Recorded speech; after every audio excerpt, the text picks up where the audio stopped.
魚が食べたいからあれよ。他のところ食べねえ。これ楽しみにしてるね。お弁当といえばこの卵焼きという甘い出汁の効いた卵です。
いやみんな一緒ぐらいですよ。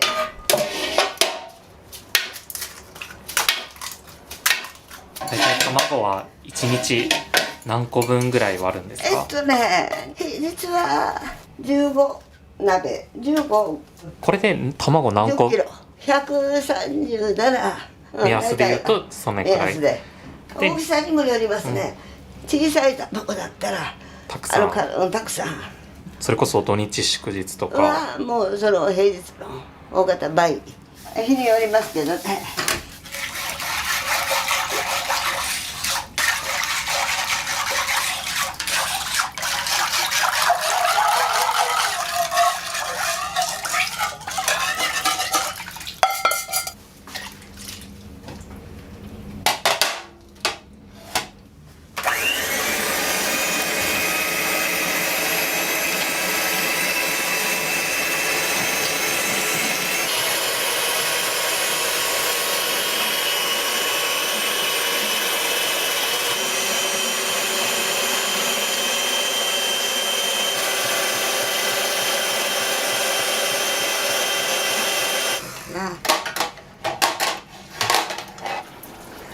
下鍋に対してこれタッパーがちょっと小さいんで下の方に溜まってるんでお鍋がそこにひっつくんで。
竹崎さんがこう、はいお店を始められたきっかけって。きっかけですか。当時母親が病気になったことがきっかけですね。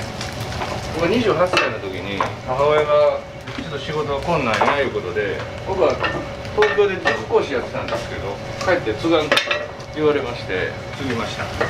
まあ料理は昔から割と好きやったんで、子供の時から手伝ってましたんで、商売も面白いかな思ってます。その時からずっと卵焼き、そうですよ。もう毎日。まあ最初はねもちろん修行中の身ですけど。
火力が動くんで焼けないんです。うまく焼けないんですよ。それが嫌で。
大体1日何回分ぐらい？フルに炊いてますね。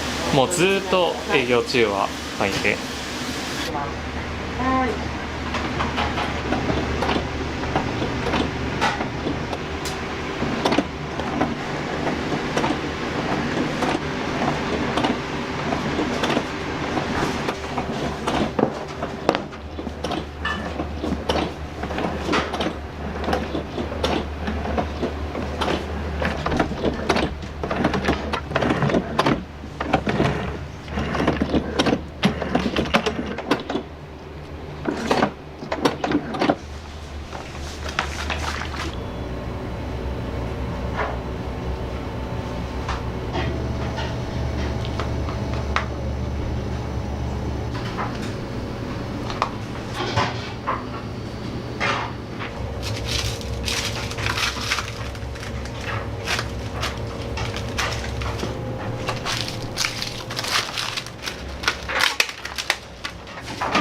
おにぎりは何種類ぐらい？いいですか、24天むすとかも入れたら。入れたら、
くが結構入れます、こんにゃくはね。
どうして朝早くから営業されるようになったんですか？開業当初は確か6時開店やったと思うんですよ。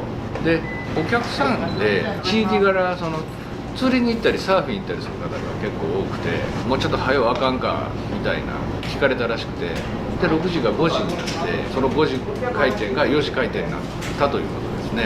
はい。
今日どうして来られたんですか？朝ちょっと寝坊しすぎまして、で仕事の行きがけやけ、ちょっと寄って買おうかなと思ってきました。今日は何を買われたんですか？今日はサンドイッチを買いました。おにぎりもたまによく買います。卵の入った。今日ここは美味しいで有名ですからね。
はい、おはよ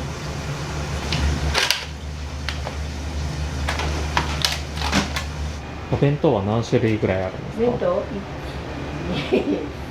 10種類ぐらいで。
今日はどうしてお店に来られたんですか？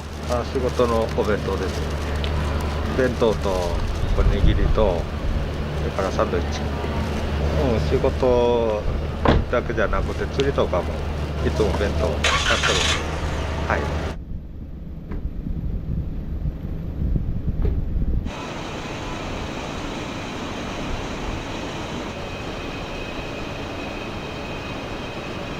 今日は何を買われに来たんですか？おにぎりとサンドイッチ。なんか竹崎さんにはよく来るんですか？僕の喧嘩まで行きよき。いつも買いよ。なんかこう気に入って通ってる理由とかあったりしますか？近いし美味しい。そう、今日も私味噌のおにぎり買った。とサンドイッチと。これからもここへ来る間はここへ来るね。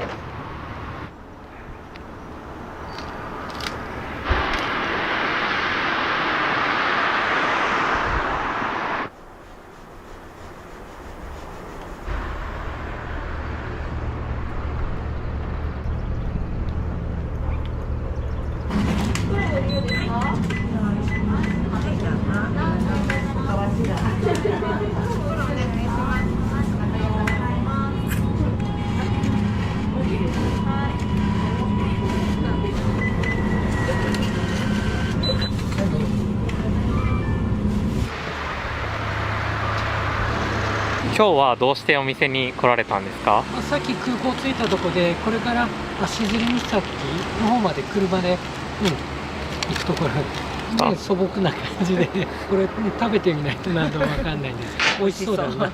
何を買われたんですか？カラムスと天むすに卵焼き。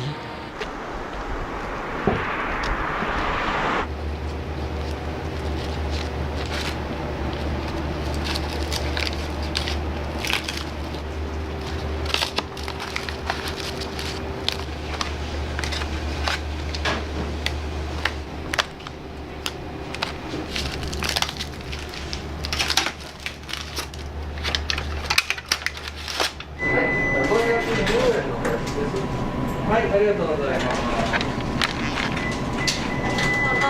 ありがとうございます。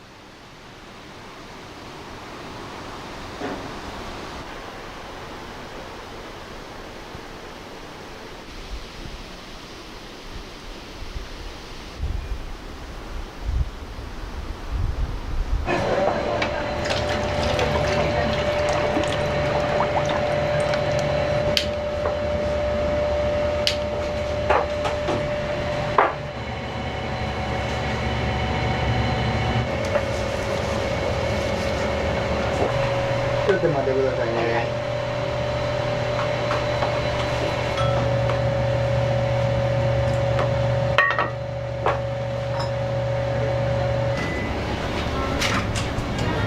どうですか、竹崎さんの卵焼き。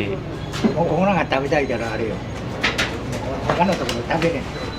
これ楽しみにしてるね。はい、お待たせしました。はい、ありがとう。はい。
卵は何回に分けて入れてるんですか？多分2回。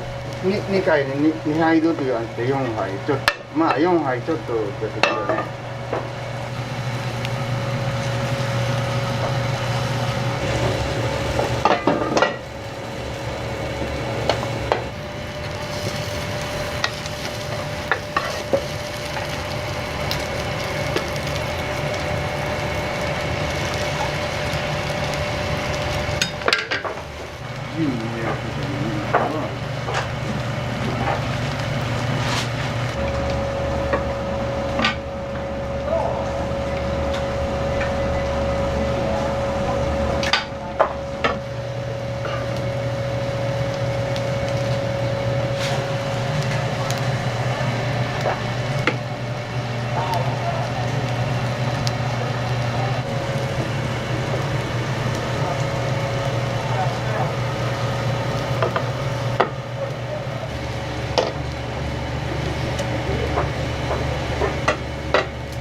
どうしてお店に来られたんですか？僕生まれ育ちが須崎なんで、今松山に住んどるんですけど、愛媛の帰省のためにこっち来た時についでに寄りました母校なんでね、そこあ、そうなんで須すか。崎中学校最高校が。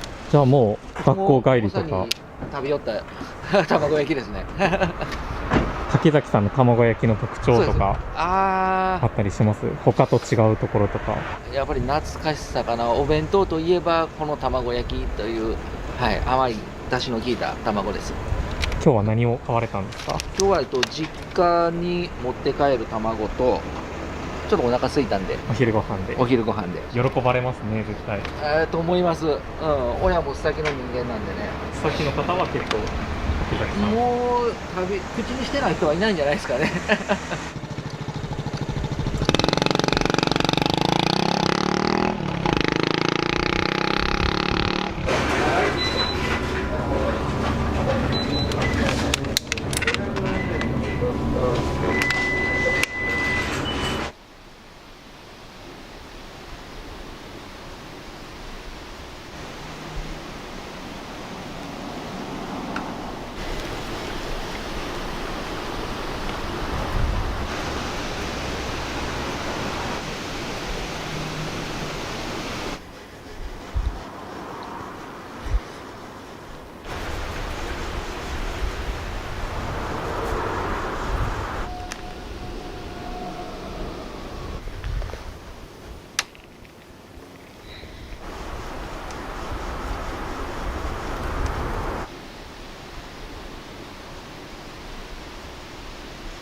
もともとうち1973年10月16日竹崎商店としてスタートしました。僕が2歳の時ですね。で山崎パンさんが入ってきてワイショップになったんですよ。ワイショップの後に竹崎です1999年に法人化したんですよ。でその時にその会社名どうしようかっていうので有限会社ショップ竹崎となりました。おばあさんとかが始めたおでんとかは創業当時からあったんですけど、で徐々におむすび売り出したりお弁当売り出したりサンドイッチ売り出したりし始めて。じゃあおでんが一番最初に？僕の記憶ではそうですね。ダントツでこのおむすび鮭とおむすび昆布と卵焼き一切れのこのセットですね、はい、それが一番よく。これがもう一番ですね、はい、これが意外と根強いファンが多いですね。サンドイッチサンドイッチですも結構、おむすびより先にやり始めたかもしれません。そんなに差はないんですけど、多分おむすびの方も数年後やと思います。エビの天むすですか、これ私が20年ぐらい前かなに作って結構人気です。こんにゃくが隣の津野町ですけど、そこのおこんにゃくは根強い人気があります。厚揚げ、これも地元の豆腐屋さんの厚揚げで、天ぷらは呉店といいまして、隣の中土佐町呉の有名な天ぷら屋さんのおでんですね。牛すじも人気です。色よくついてるでしょ。これ一年中売ってるんですよ。須崎祭りっていう時に二尺玉っていう花火あげる。でその時一年で一番売れます、おでんが。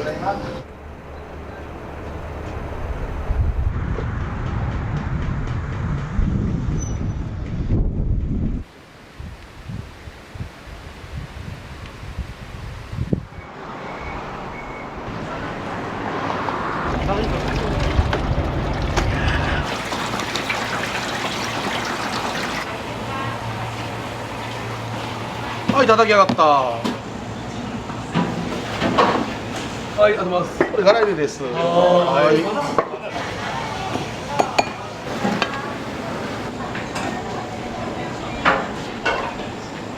せん、失礼します。美味しいです。OK です。はい、お願いします。はい、ちょっと待ちましょうか。はい。いらっしゃいませ。何名様でしょうか。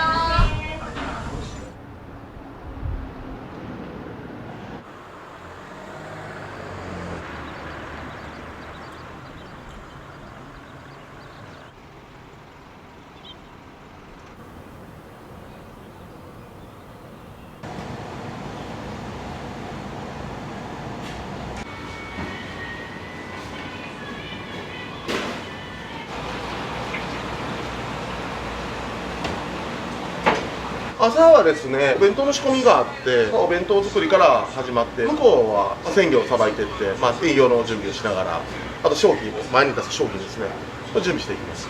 で、3ブロックで叩いていただきます。はい。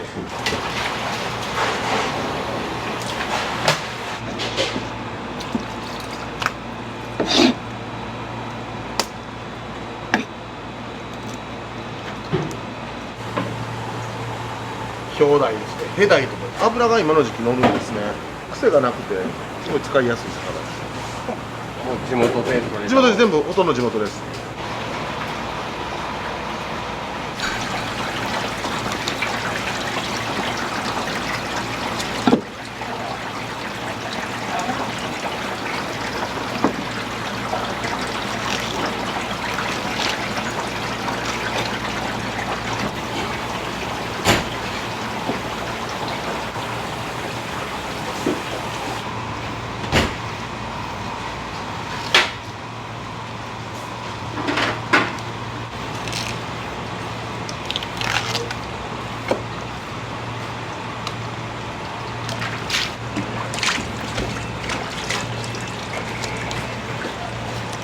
初ガツオですね、これ今。どう違うんですか？あれがスマガツオ。スマガツオってこういうサバみたいなものなんですよね。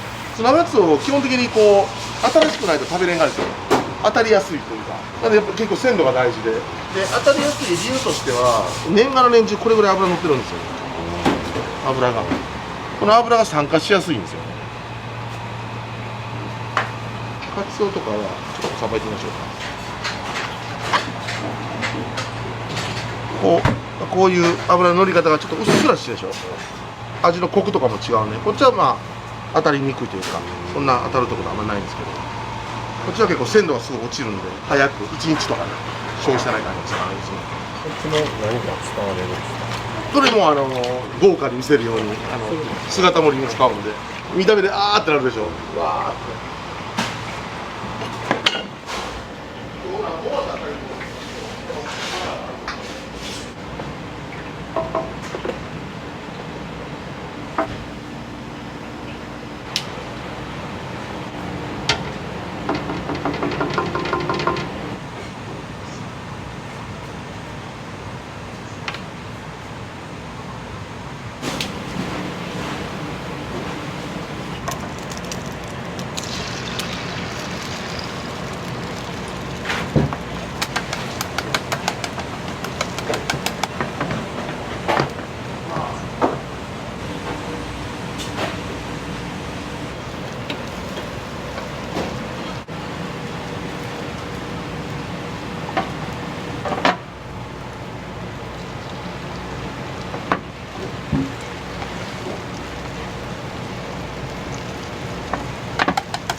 働こうかな。そうそうそう。なんでない時ないんですかねあれ。次火曜日か。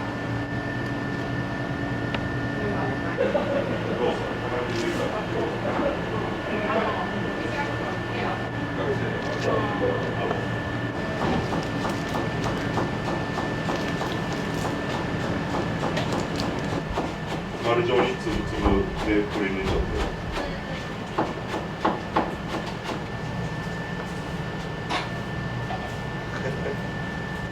やらかしましたね。途中からマシマシになってた。あ。量が増えていく。また返事してくれなくなっちゃう。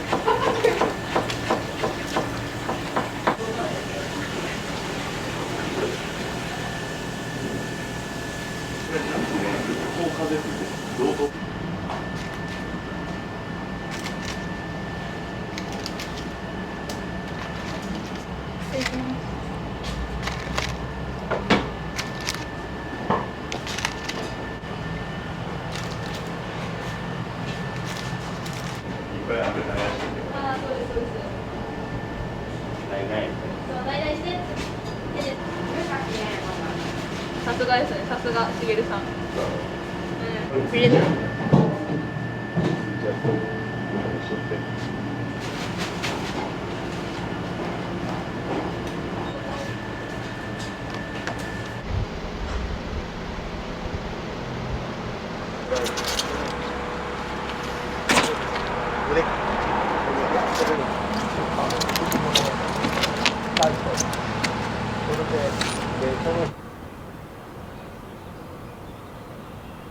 今年取って丸になったんですけど、めちゃ怖かった昔は本当に。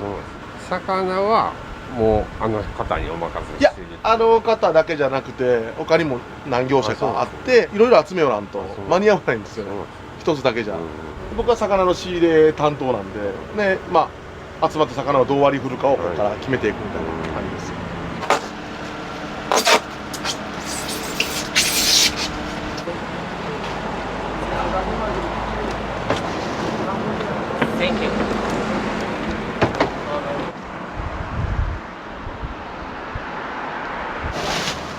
また準備してきますんでね。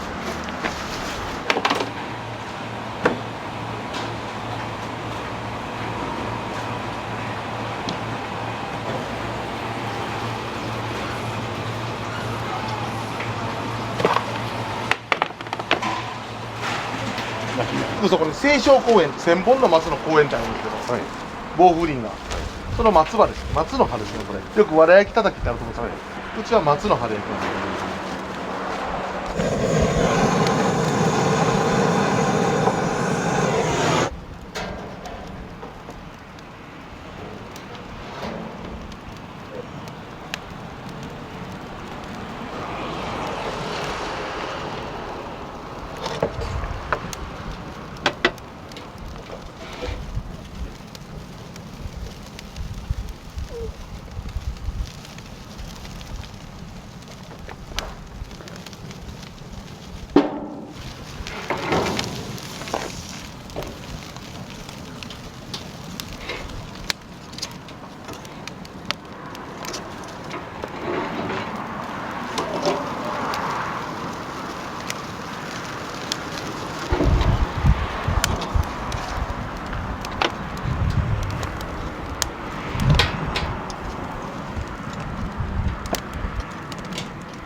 暑い。できましたね。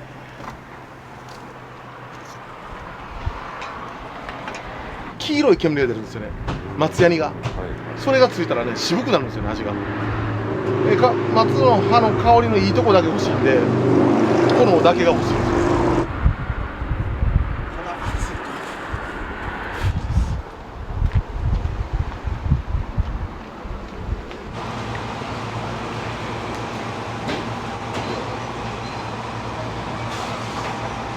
ぞ食べてみてください。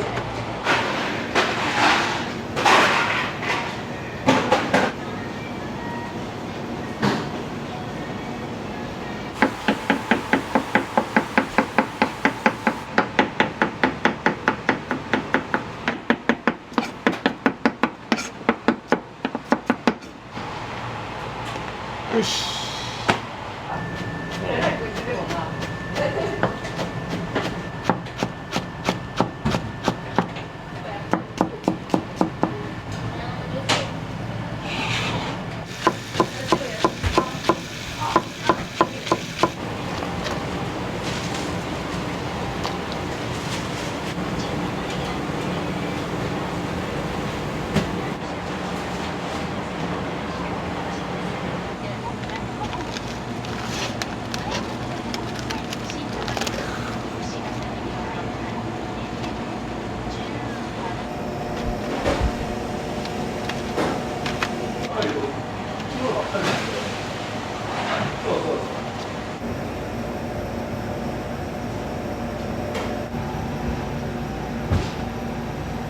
一番初めのお店は今から21年前にこの三郷っていうところで居酒屋を始めて、そこからこう、高知市内に居酒屋を何軒かこう出していって、12、3年前に西村商店っていうレストラン、この今の形ですよね、定食屋を出して、コロナが来て居酒屋業態を全部もう閉めて、逆にその西村商店ってその定食のお店を増やしていって持ちこたえれたっていう感じですね。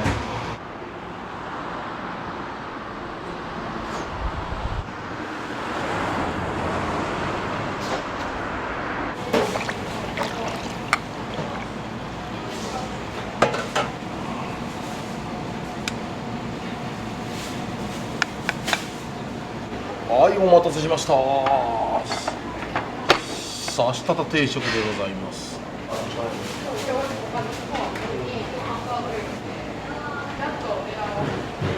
そうやね。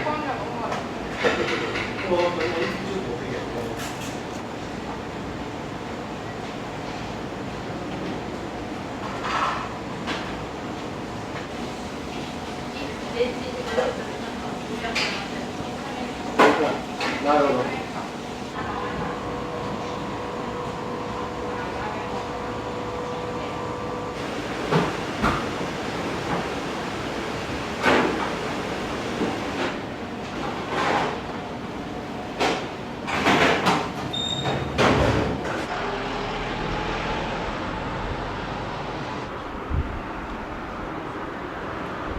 店の人気のメニューってどういったメニュー？曜日によりますけどね、サラリーマンが多い日は日替わりとか揚げ物多いんですけど、土日になったらもう魚出て、で魚ばっかり確かに使う店なんで、やっぱりそれが売りなのかなって思います。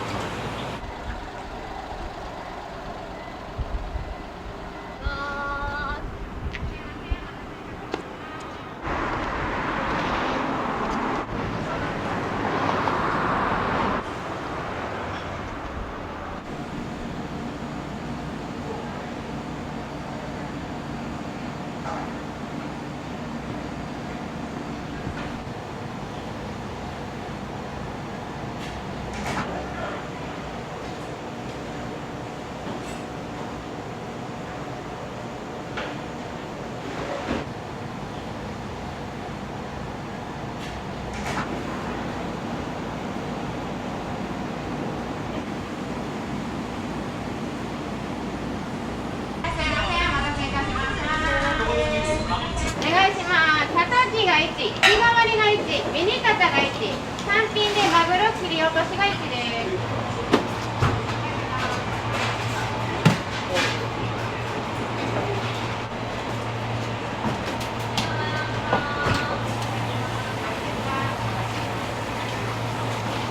はい、叩き上がった。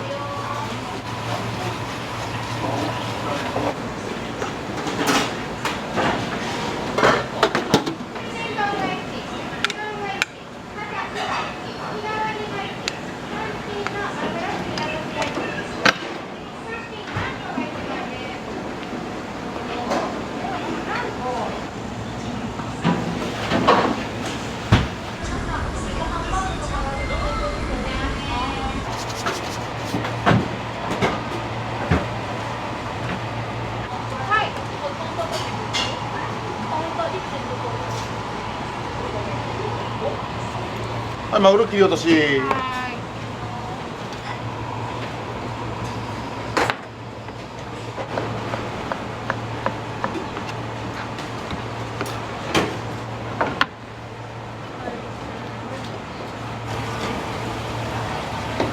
はい、マグロ切り落とし単品。はい。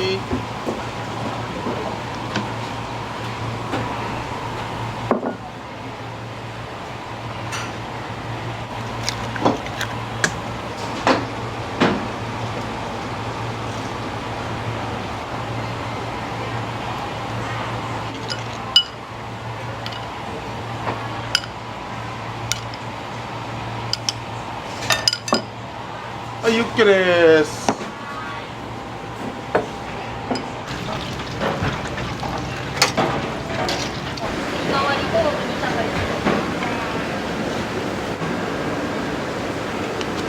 い日替わり。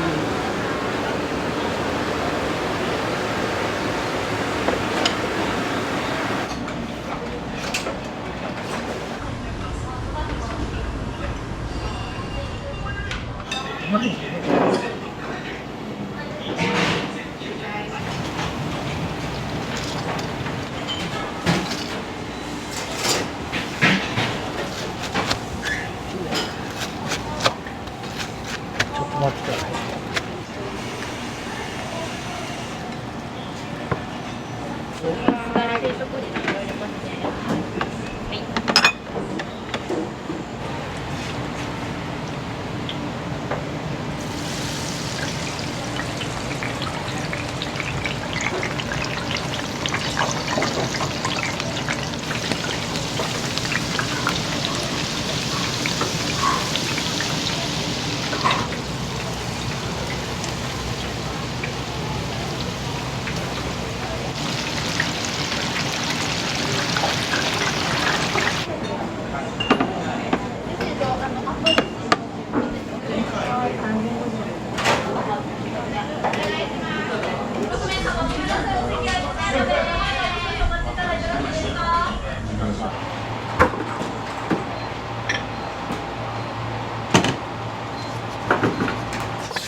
そうですね、出ますね。まあ、見てる通りとんでもないボリュームのやつが飛び出てくるんで。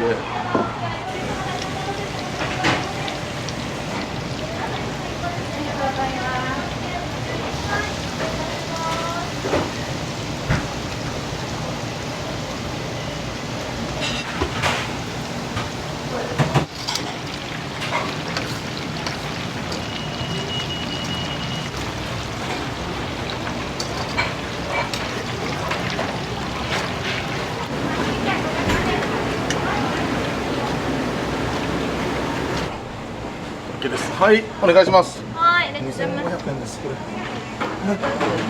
もうちょっと待ちましょうか。はい。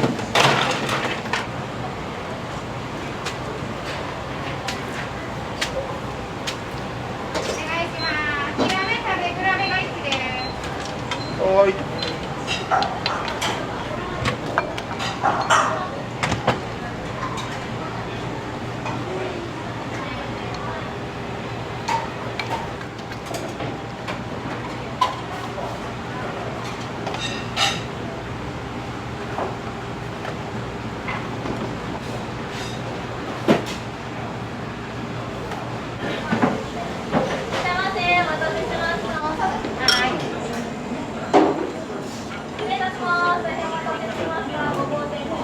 あそこにおる料理長の方が福岡出身の方です。福岡ってごぼう天うどんが有名らしくて、僕ら馴染みなかったんですけど、それここに持ってきてくれて、もう当たったというか当たってるんですよね。マッチしてます。うどんとすごい相性良くて好きですね、僕ら。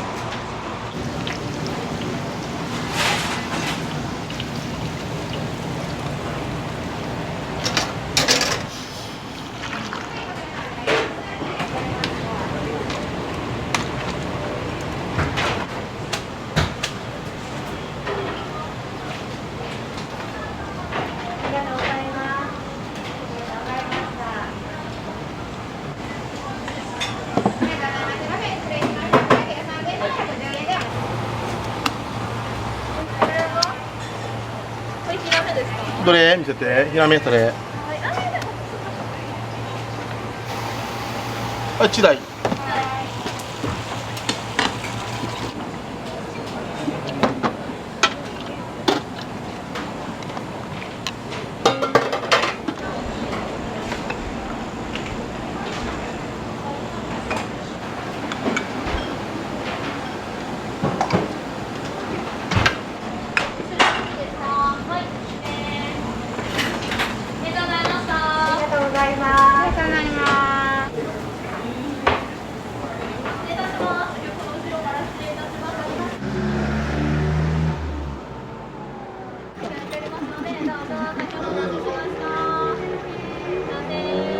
牡蠣が1、マグロユッケが1、エビカラコロが1です。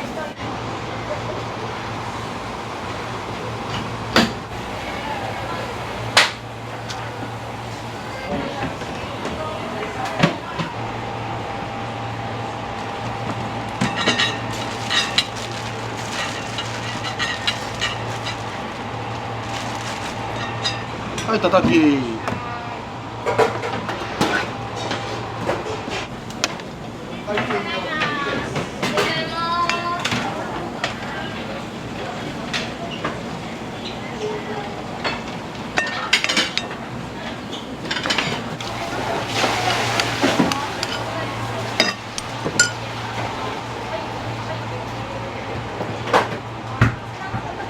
あった、ユッケ。ユッケやるよ。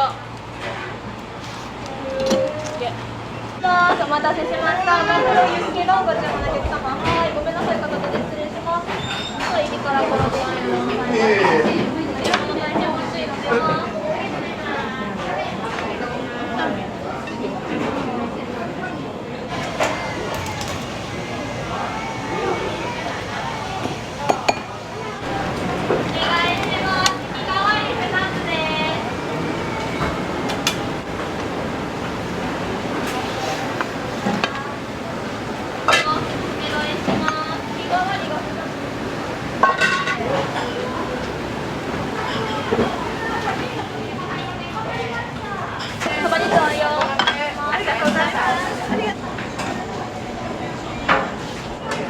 はい、レジでも。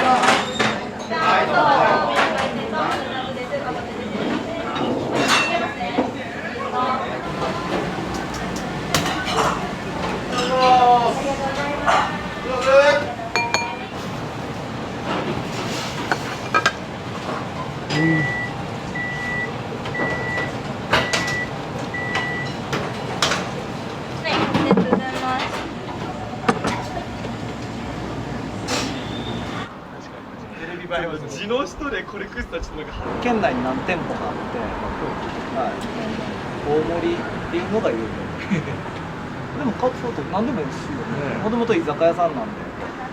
はい、もしお構いなかったら分かれていただいて、構いませんか、すいません、ありがとうございます。はい、ヒレカツ。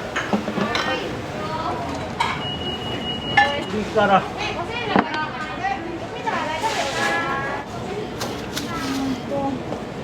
お待たせしました。昨日玉定食ご注文のお客様。はい、こちらでよろしいですか。はい。ついております。荒炊き後ほどお持ちしますので、はい、ありがとうございます。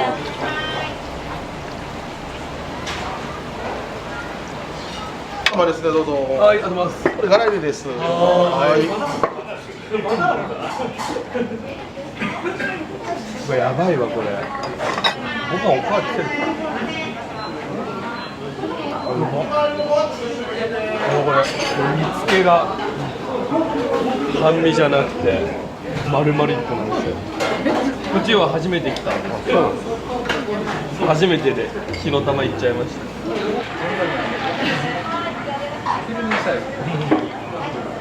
ごい皆さん綺麗に食べられますね。食べますよ。あと女性も食べてます。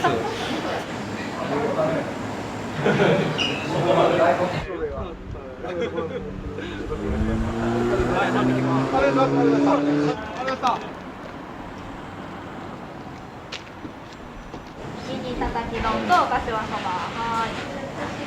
中日ラーメンとミニ海鮮丼でよろしいですか。はい。が1、中日ミニ貝が2つです。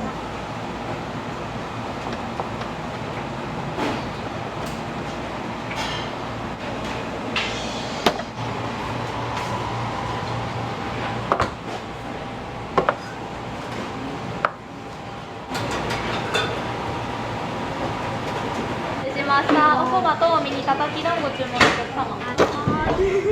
お熱いのでお気をつけくださいませ。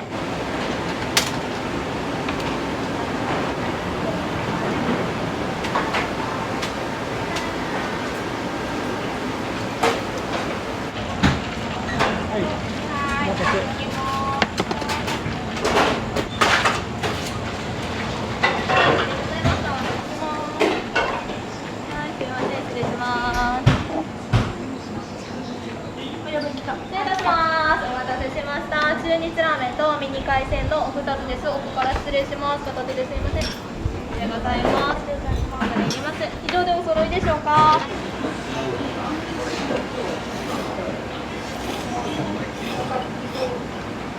どうですか、お味は。美味しいです。美味しいですか。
連日ですからね。コース、一番きりですね。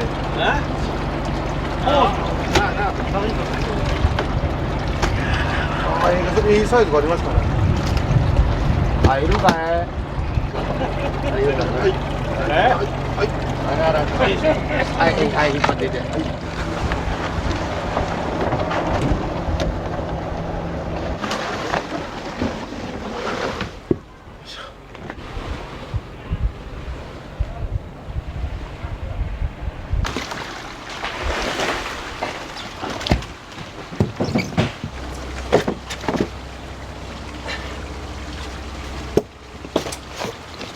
この感じが、このぬるっとしてる感じがね、油があるやつなんですよ。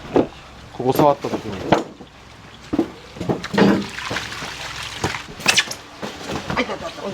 こっちがうまい。それがうまそう。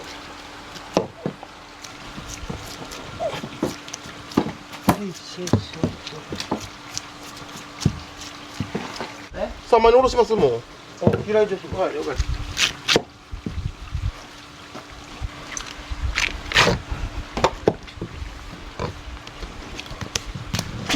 ああ、ええ感じやね。いいです、これ。さすが。全然ほら、通ったこともないから見たこともない。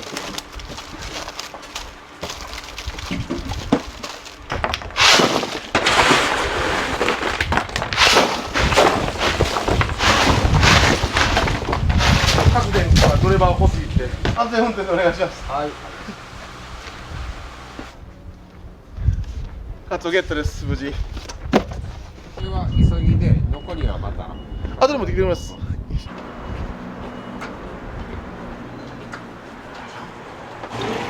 物がいいですね。ネットして。物がいいです。間違いなく。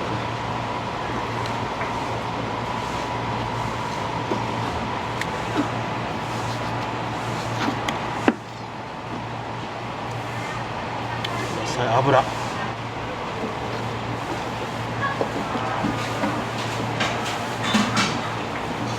純粋にニンニクと醤油だけで召し上がってください。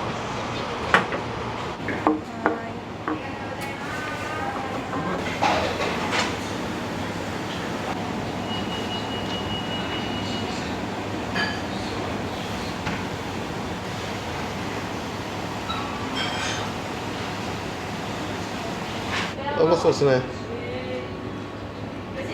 うん。おりんごに米がいるんですね。これは。この先、はい。どういうふうにしていこ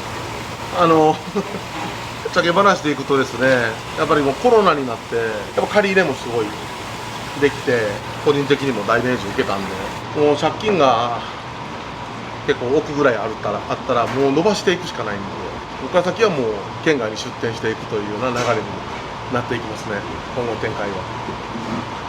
ありがとうございます。すみません、いただきます。ありがとうございます。ありがとうございます。またね。また高知へお願いします。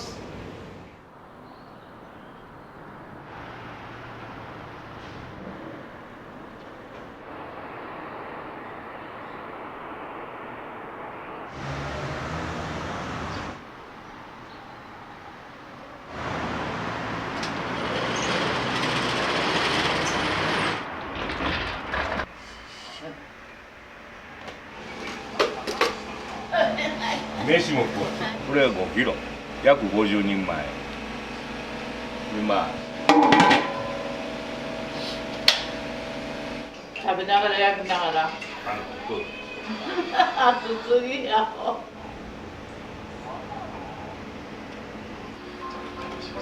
よし。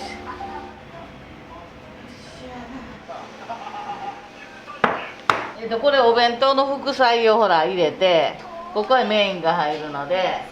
サバのところだけでかかる。やっぱり塩さんはエビフライだよ。自分でもエビフライ頼みたいやろ。まあそうですね。ちょっと惹かれるものはありますよね、エビフライって。やっぱり大人も子供もエビフライ言うと嬉しいよね。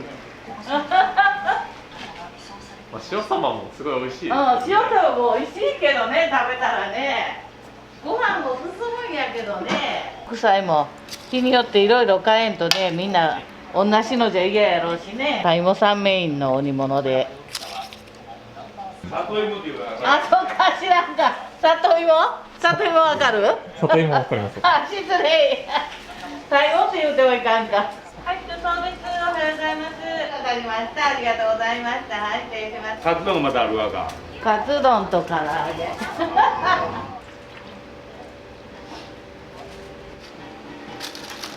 この辺りはどんな地域というか、塩の製造とか海運とかで商業が非常に栄えた地域で、こういう芝居絵の屏風を各家が持っちゅうわけよ。夏祭りがあるわけよ。サバを焼くっていう絵が欲しくないか。ぜひ。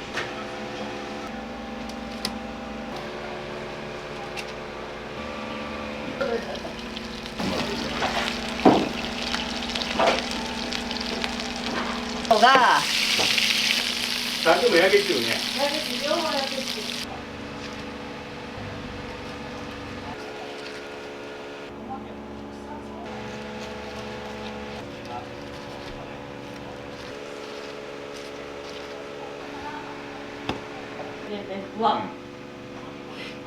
割と500円弁当の割にカラフルやろ、割合。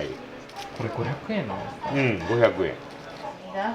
卵がひっくり返ってる。どこ？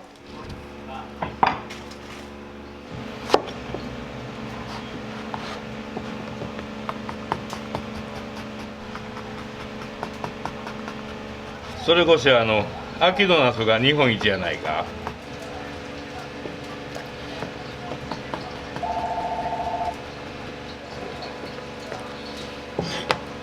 さあどこまで行くかな。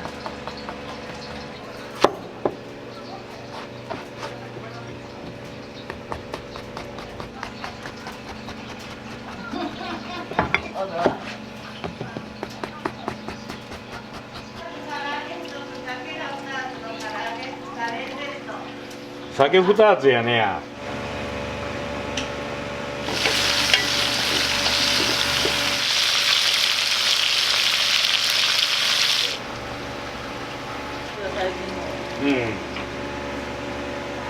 片付け時間もいるでね。よし。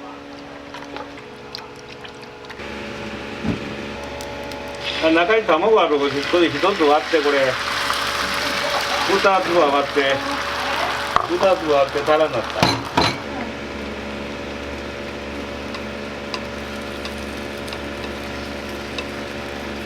ちょっと軽うには1分もいらんかもしれん。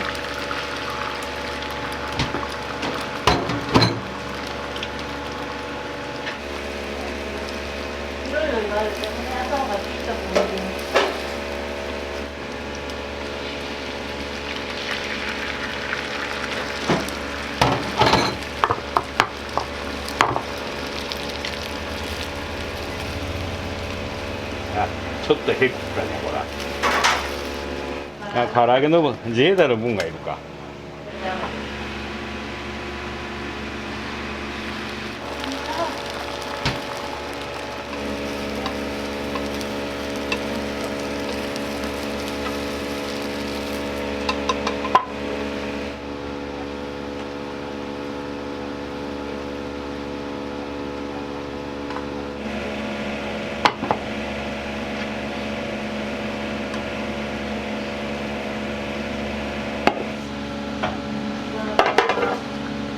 やっただね。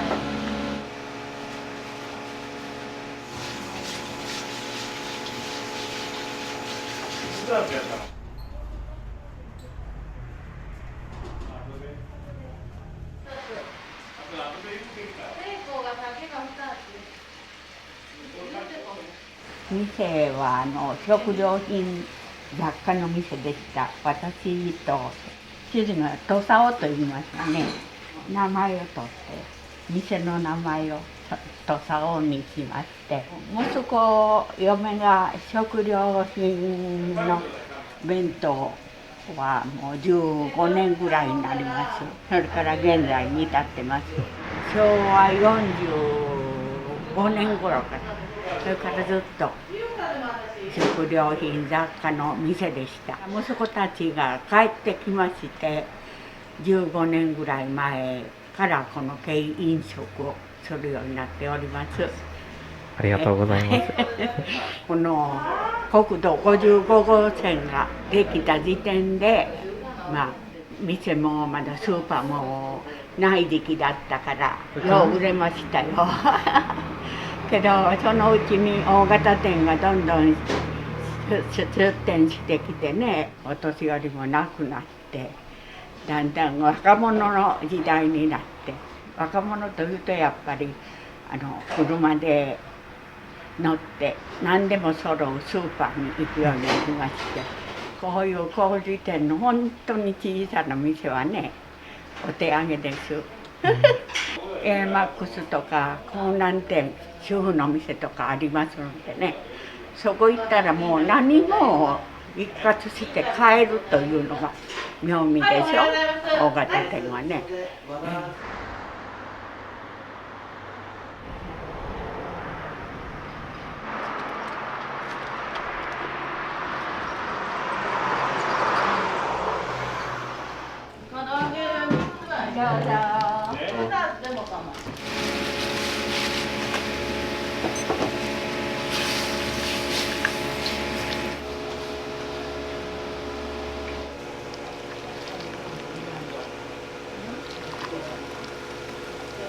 これ手棒入れてやった方が良かったね。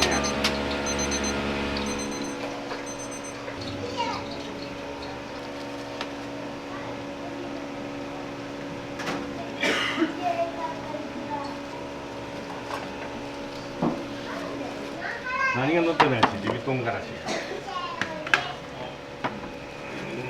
違う。先にほってここ洗い言ってそうすんだら。はい。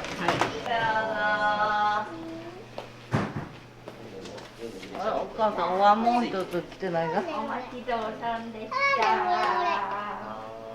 お椀大きいのが。美味しそう。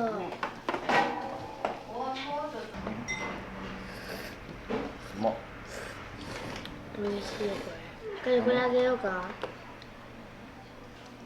これ。いる。お店にはよく来られるんですか？僕は2回目ですかね。2回目。はい。今日はあっさりしたの食べたくて。ふーってあえてあえるね。あ、そういえばこあったなと思って出汁が構いねませんか。それは。効いてて美味しいです。なんでこ。仕上がりが。こ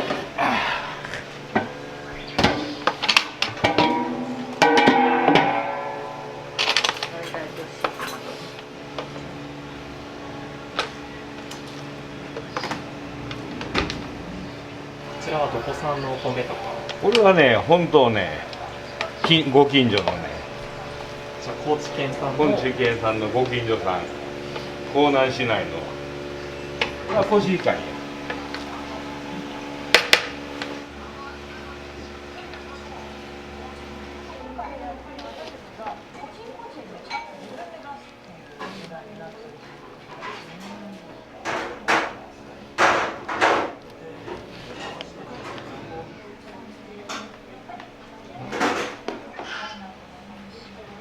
中取れ高最高やん。そんな自分で自画自賛せられ。大体は受け入れております。ただね、やたらめっぽ注文がね、やってきて、先発いう時はね、すいませんって言うから。そうそう、中日だけってお断りし中。中日が食べたかった。あ、よかった。もうちょうどよろしくございました。イスラムとそれから極めて激しいビーガンもダメやね。もしヒットしたら次は。はね。4つ取るけど、そことか言えばね。奥さんの実家が。もう発音が今いくんやけど。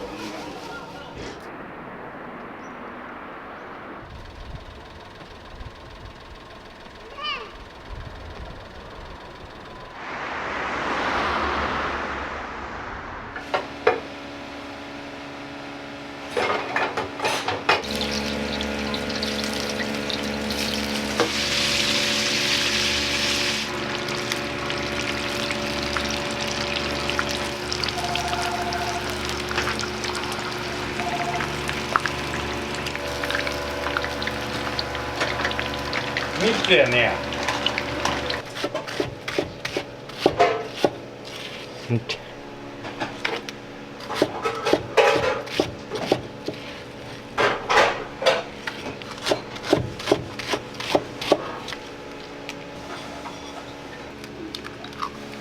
それからあれがさじ加減。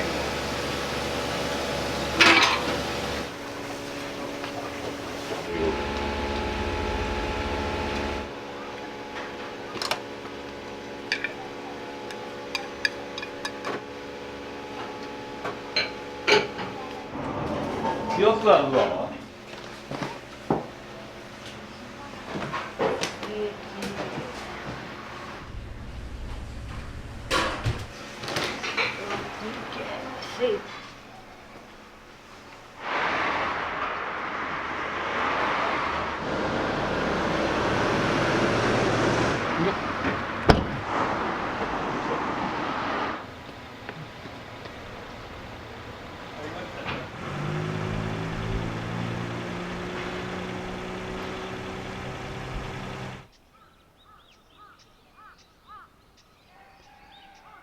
個人にやったら「こんにちは」って言うてから奥から出てこないかんというほら人が。そうですね。その時間がタイムロスが欲しいわけよ。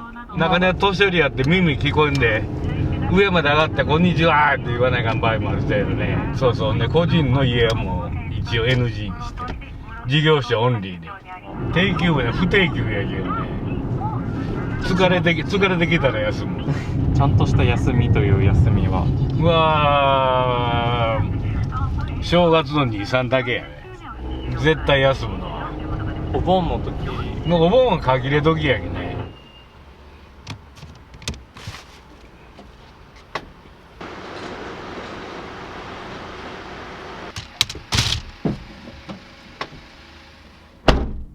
一応これで全て。一応今日はこのコースはコンプリート。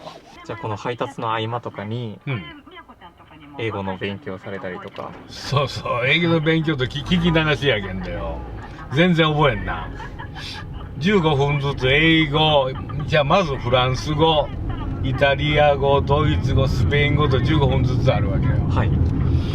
で、聞き流して1年ぐらいそれ覚えるかなと思ったら覚えんな。ジェットコースターエアプレーンが入る。味がないのに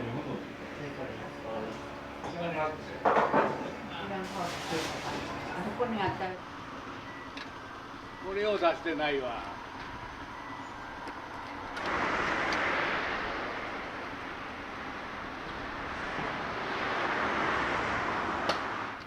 これを出してないわ。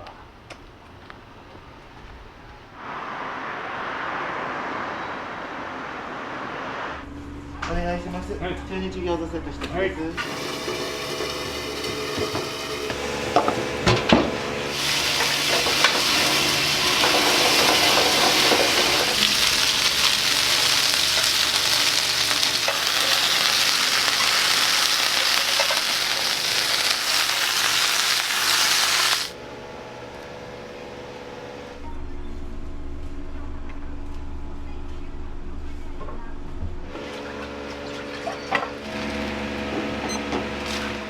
いや、細麺卵入り。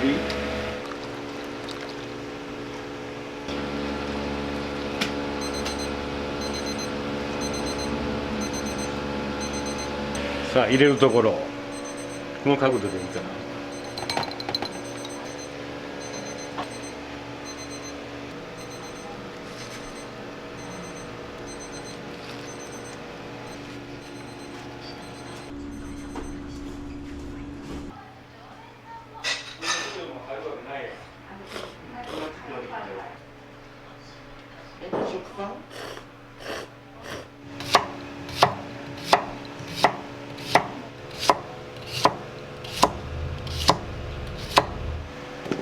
こちらは何用の大根になるんですか？これが明日の準備や。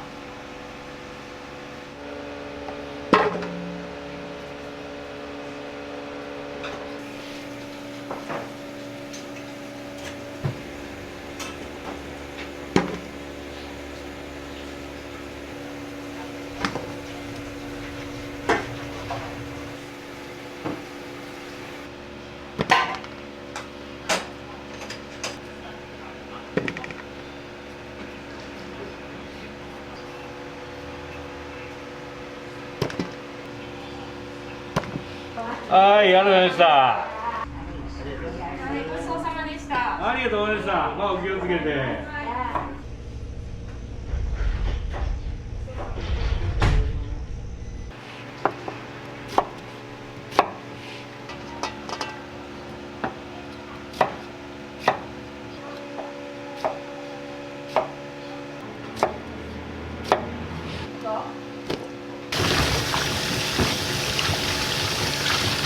その分や高知が一番おとなしいぞ。佐賀に比べたら。高知に敬語がない。かしこまりましたとか、召し上がりますとか言うたら、お前熱あるんちゃうか。文化として高知に敬語がない。今おいくつになるんですか？60、もうじき7になる。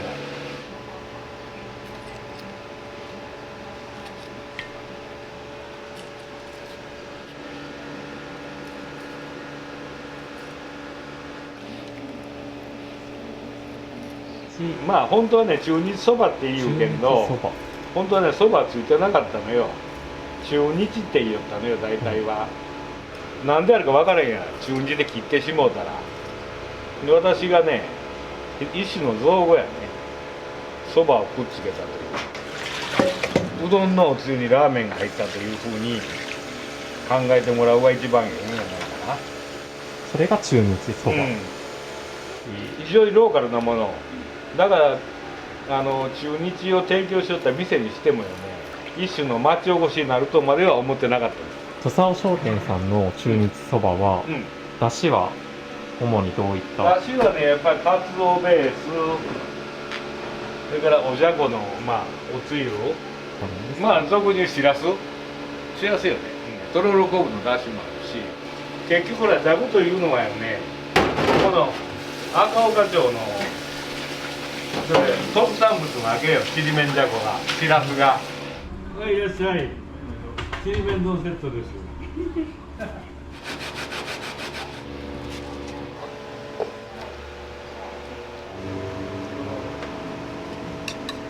決まった。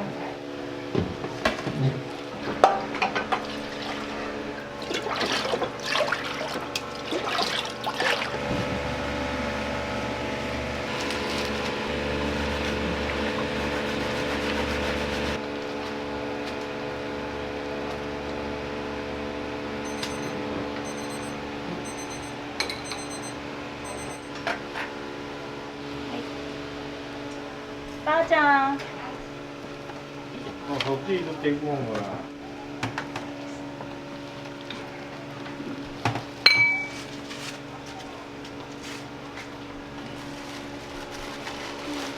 ミニ丼。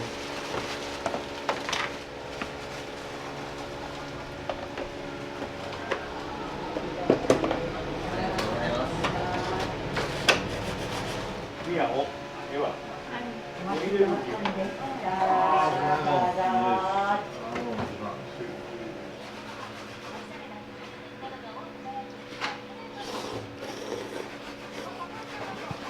お店にはよく来られるんですか？そうですね、結構来ますね。中日そばとちりめん丼のセットですね。香南市ってニラが有名なので、なんかニラの餃子とかもこの店ありますね。美味しいですね。やっぱりこの上に大根が乗ってて、やっぱしらすと、あとこの醤油かけてっていうのがすごくうまくマッチしてると思いますね。中日そばの方は、こっちもいつもの味ですね。美味しいです。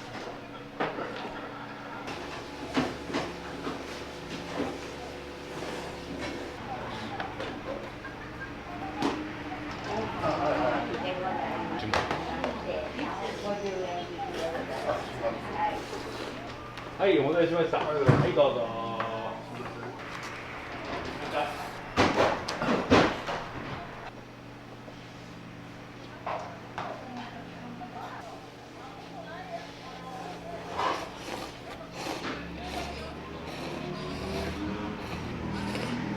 今日はどうしてお店に来られたんですか？龍馬パスポート。こういうのあるんです。これが龍馬パスポート。そう。じゃあこれがきっかけでお店のことを。店紹介したので。いかがですか？あっさりして、美味しい。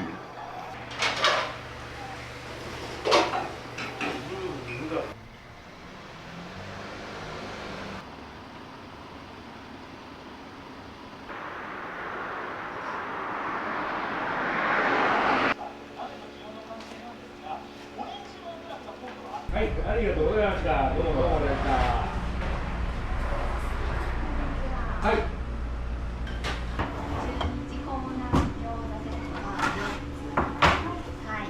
中日が5つと餃子が4つです。県のほら。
長い。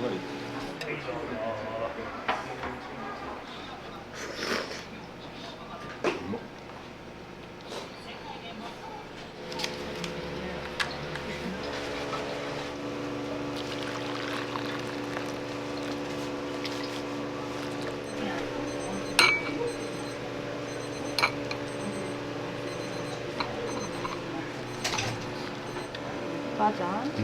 うん。電話したけど、親にも時も携帯で。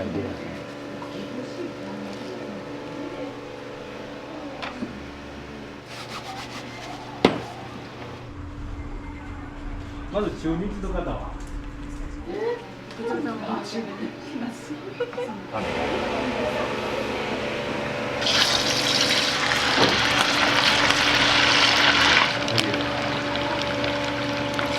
長野県の見知らぬ YouTuber が自分で作ってみたいでアップしよっかね。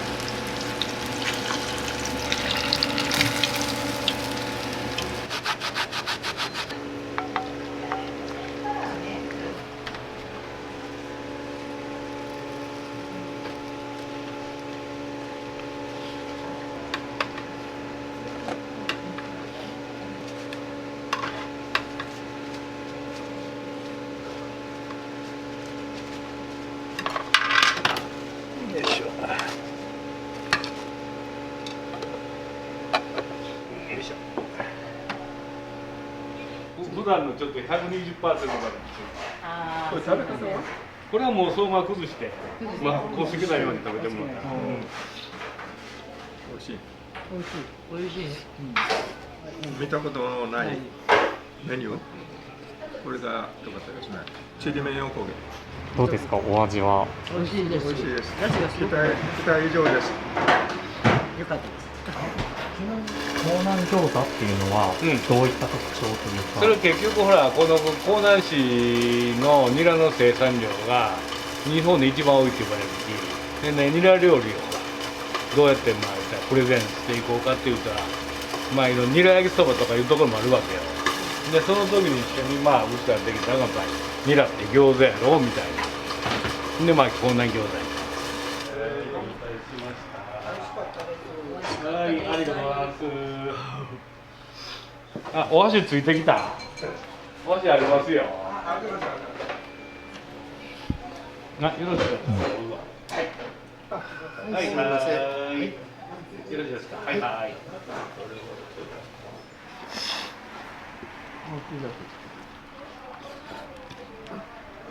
美味しいねこれ。あっさりして。大きいし、ニラ餃子。美味しいね。どうですか、ニラのお味はしますか。美味しい。美味しい。どうもありがとうございました。ありがとうございます。なんか町屋。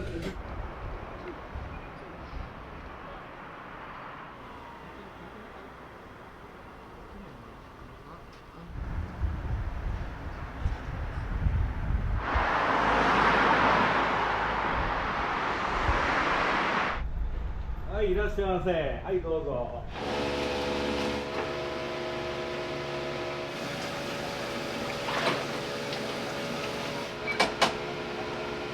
中僕の場合、これだけ。はい。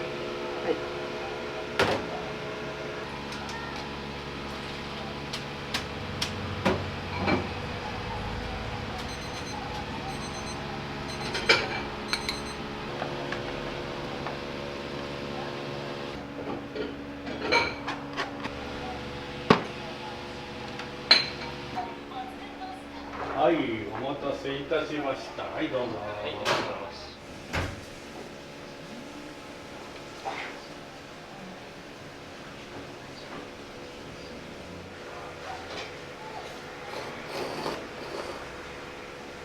今日はどうしてお店に来られたんですか。海の近くの道路を走ってるので、自転車で、そして探してここがええかなと思って。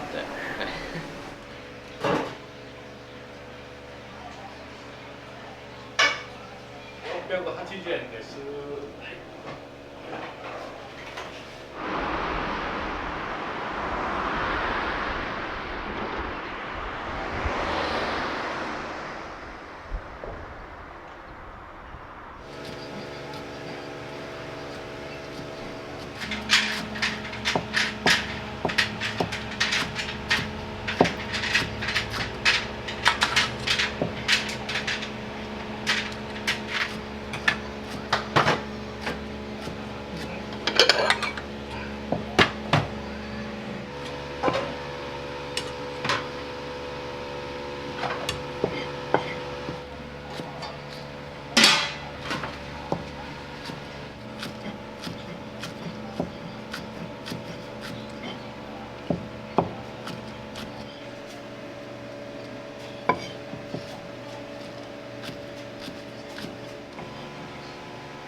いいよ。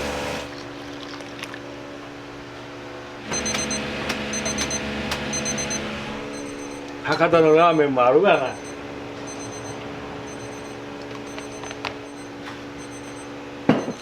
ぞ。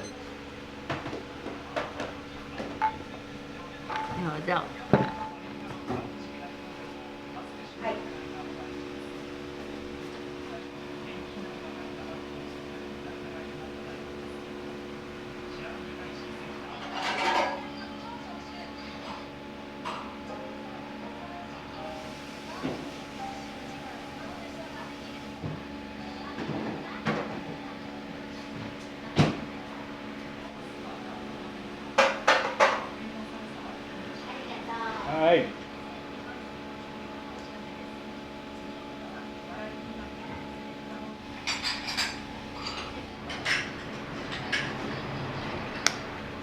なうどがあってるのかんき。刻んでたら水はたまるで。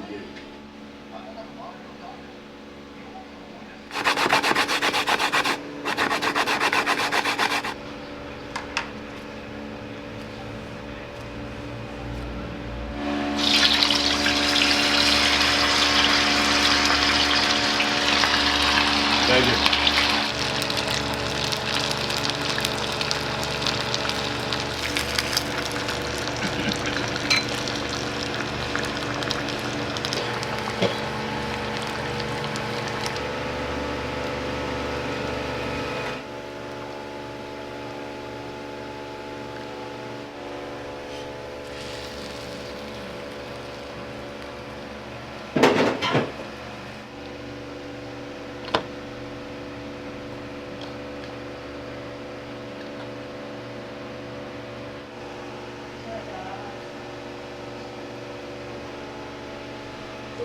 これで蓋をすると。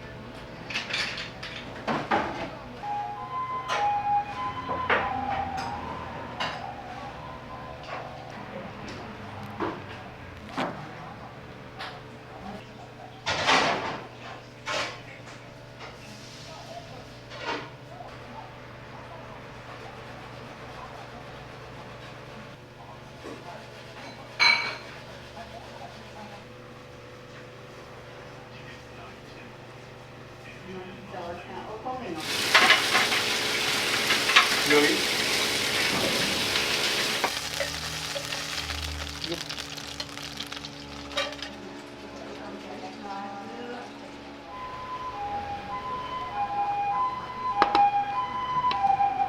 はいどうぞ。私もだいぶで。え、私の人、自衛隊普通。まあそれはよう当番したわ。もういたらまたもら。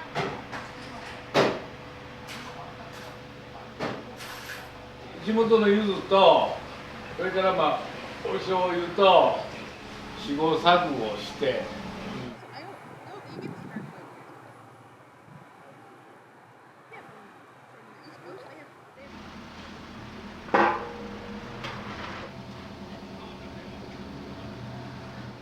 いらっしゃいませ。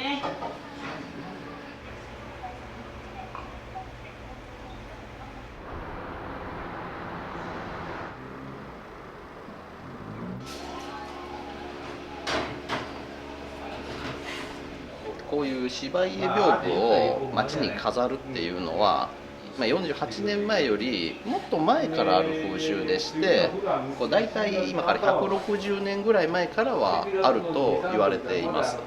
赤岡って昔は結構こう塩とか貿易とかで栄えた場所だったので、そこにこういう駅員さんのような絵師がいたら、やっぱりそこにいるお金持ちが絵を描いてほしいっていうことで、こう結構依頼をして描いてるっていうのが今残ってるっていうのがこちらの絵ですね。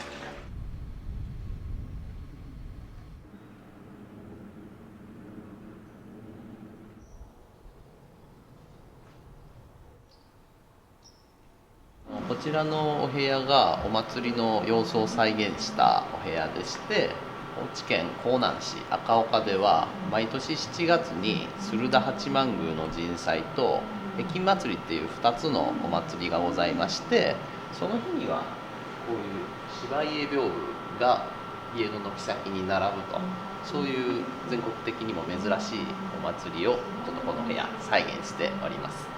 どういったものがテーマになってるんですか？いわゆるこう歌舞伎とか浄瑠璃とかのワンシーンをこう絵にしてるというのが特徴でして、同じ人物が2箇所出てたりするんですけど、こういうのを異児同図法って言いまして、4コマ漫画を結構1コマに凝縮したようなのがちょっとこう特徴だったりします。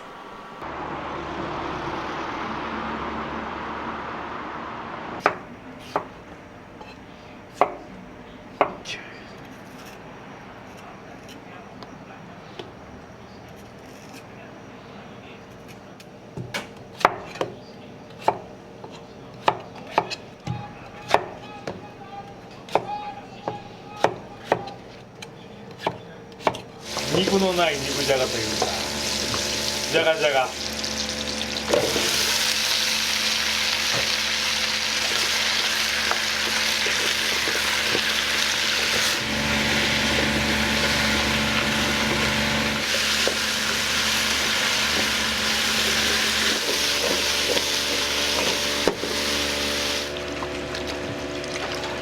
蒸してある。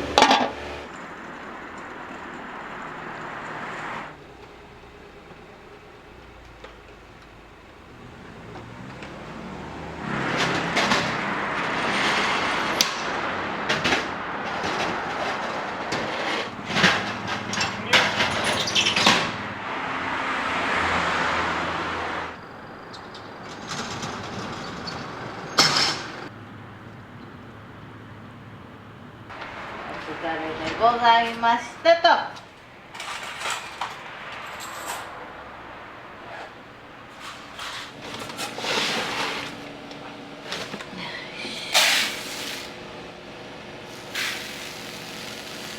洗って終わりが近づきますと。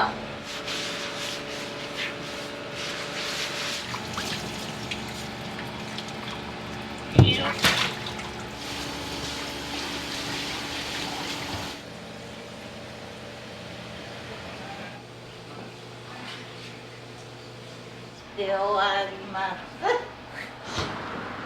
い、終わりました。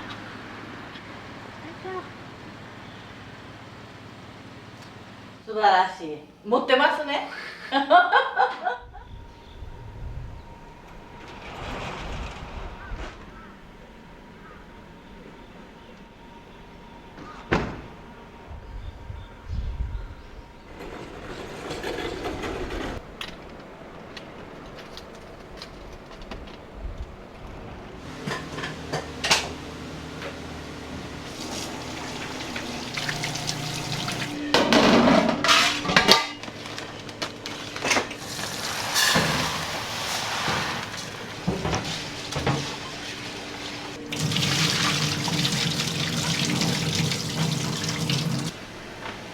よし。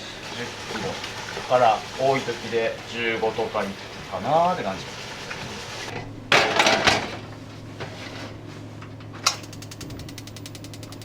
で黒い焼き飯っていうのがあって、ちゃんぽんうちすっきりした味やけん、それを2つ合わせて無限ループしてもらいたいっていうようななんか味付け、あ、これはちゃんぽん専用焼き飯やなみたいなイメージ。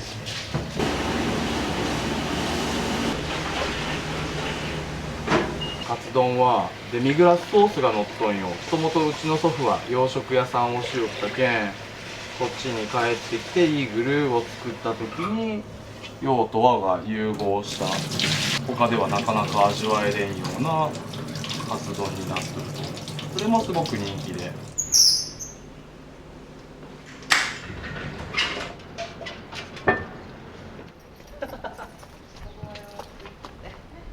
買い物行ってきます。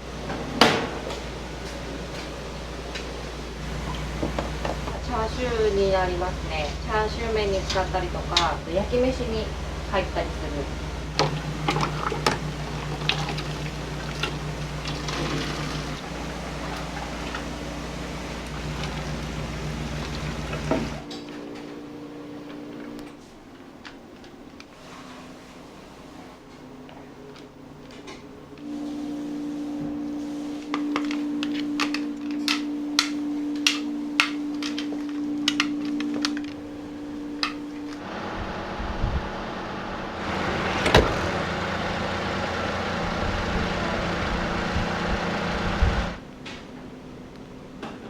ずっと先代さんの頃から。そうそう愛麺っていうもともと地元の製麺所で。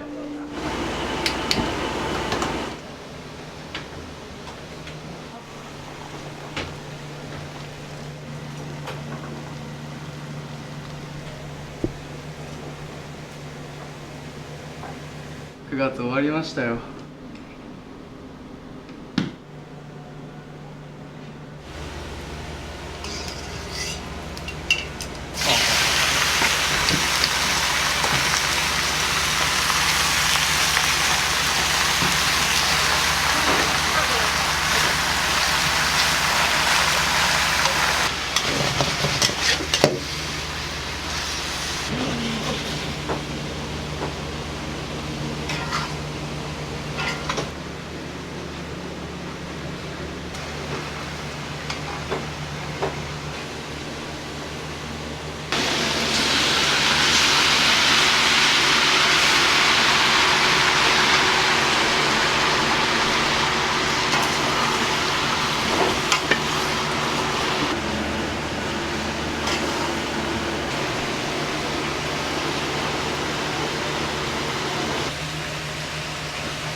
多分コロナの時ってみんなしんどい思いしてたりして外に行きたくても行けなかったりとか、だからイーグルの通常メニューじゃなくていろんな多国籍料理を作ったのもなかなか外出れないよねっていうので、お口の中だけでもどっか行った気分が味わえたらなと思って、うちもともとちゃんぽん屋だけど洋食屋してたしって言って、なんか国とか関係なしになんかいろんな料理を提供できたらなっていうのが多分そこは大きいかな。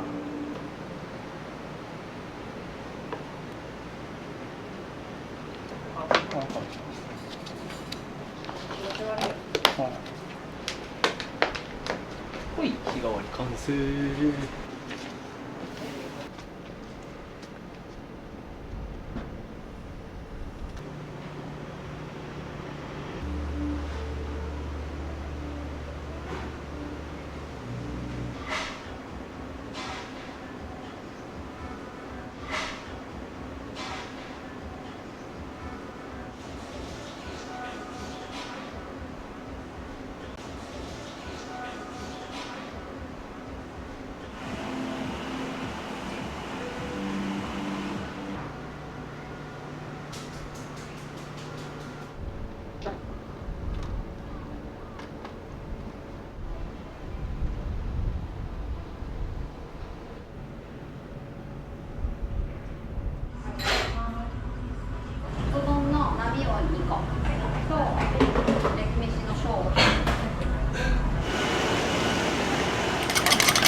を入れます。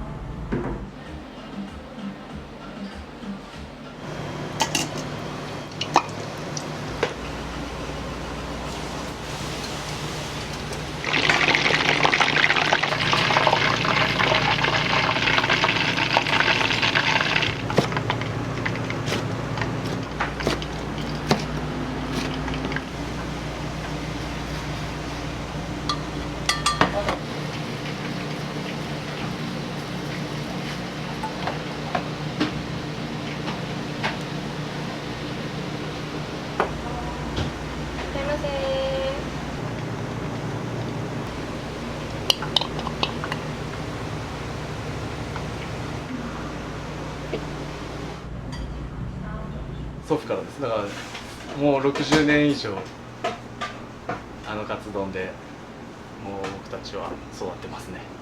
はい。すいません、お席どうぞ。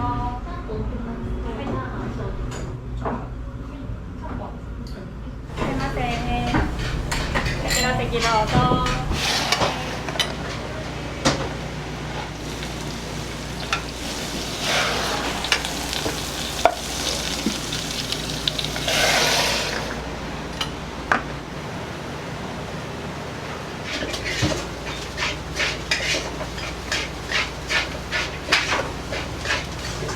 はい、ちゃんぽん出ます。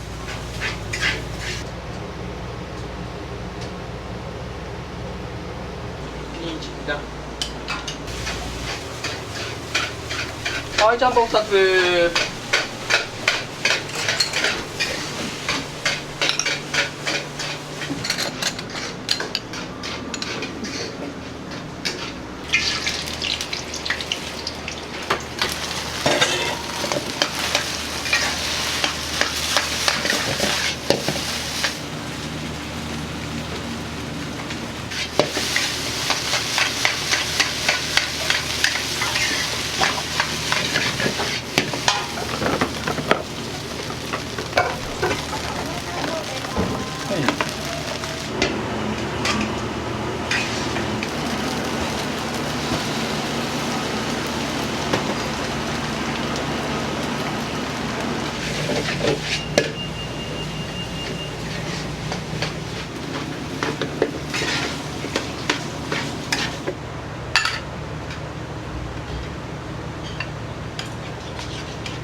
ちゃんぽん焼き飯セットですね。子供の時からずっとある。おなじみの味噌です。美味しいです。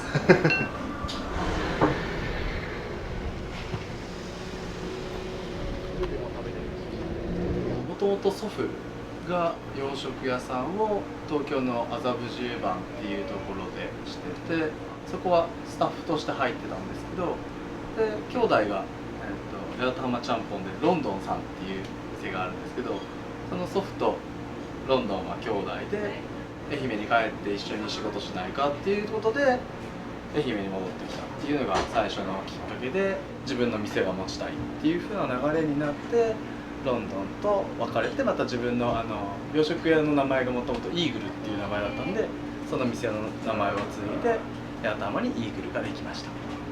はい、ちゃんぽん屋って言いながらどちらかというと定食屋のノリが強くて、とんかつ定食とかっていうのがあったんですけど、ちゃんぽんに特化したご飯屋さんっていうところをもっと強めてしていったっていう形です。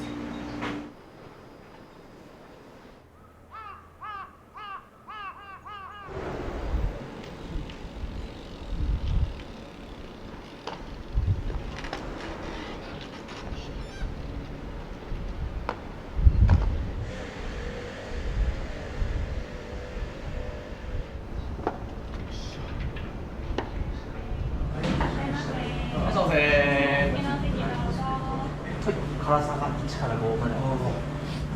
2にしてきます。はい、わかりました。赤ちゃん2からです。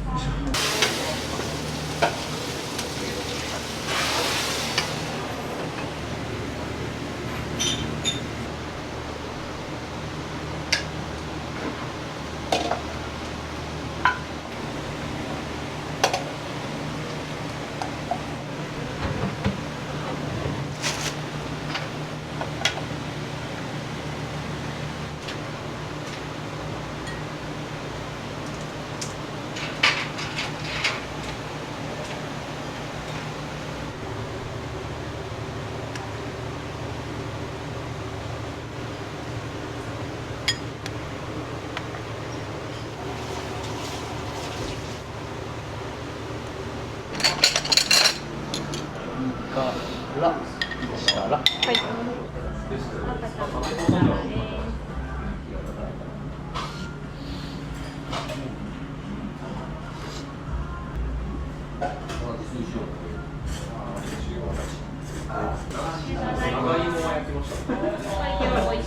一緒です。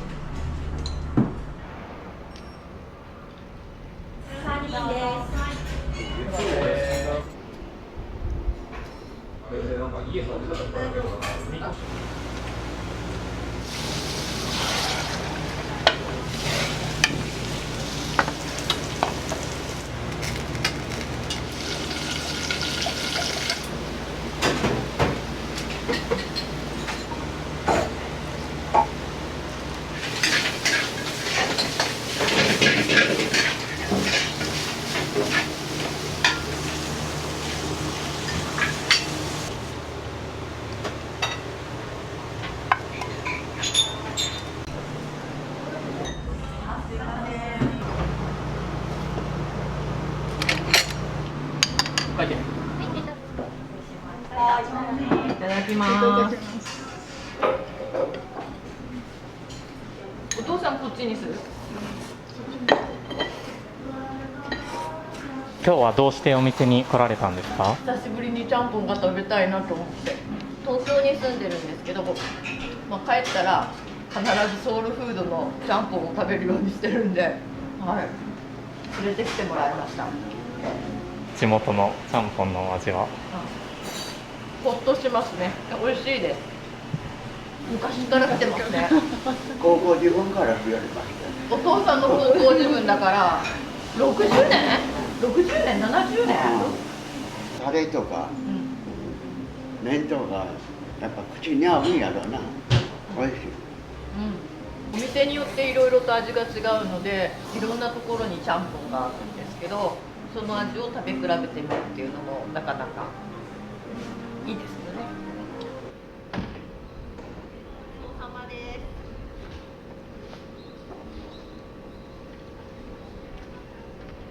昔からの味と思います。スープもあっさりとしたスープでな、美味しかったです。はい、ちゃんぽん。ほい。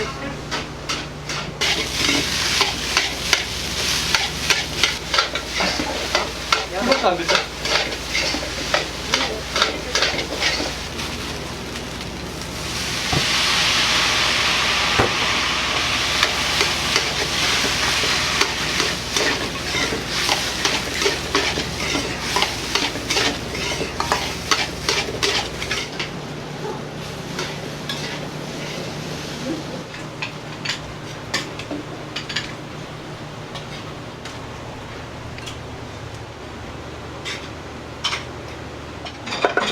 はい、ちゃんぽん3つ。はい。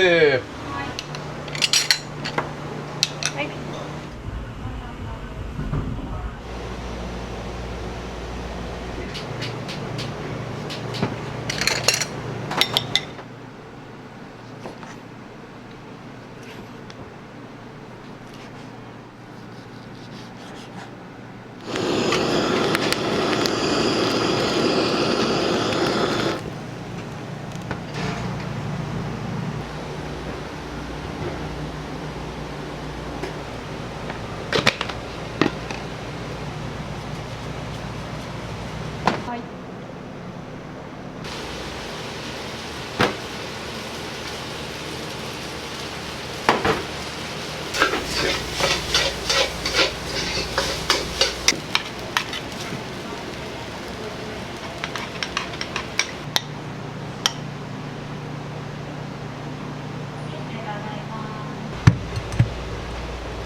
緊張します。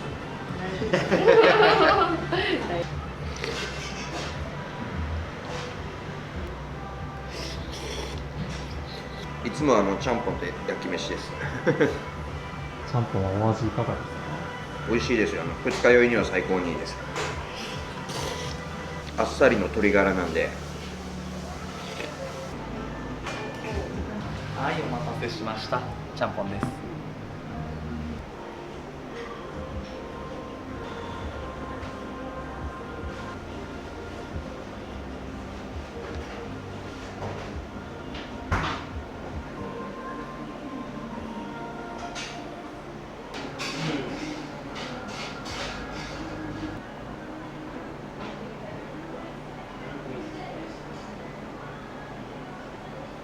ちゃんぽん2つと焼き飯の豆を1つ。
はい、焼き飯出ます。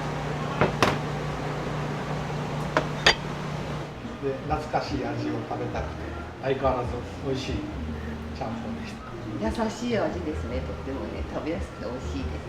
夏休みとかもそうやけど、自分の中でなんかソウルフードじゃないけど、なんか思い出の味として思ってくれてるお客さんが多いみたいです。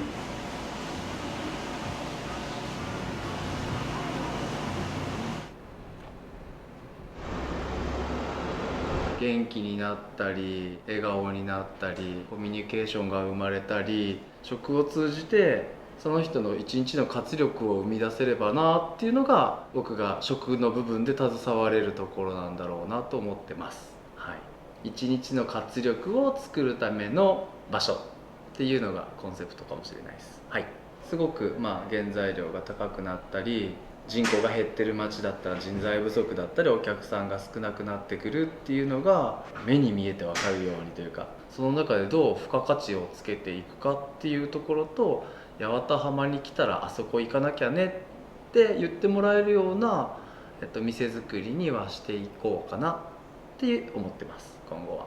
はい。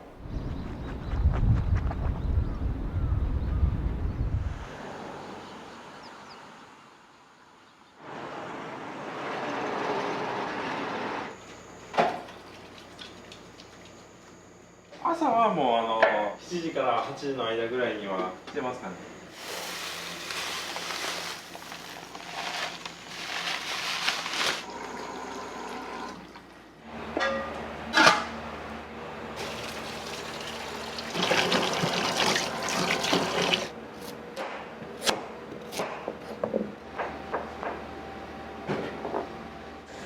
声は大丈夫。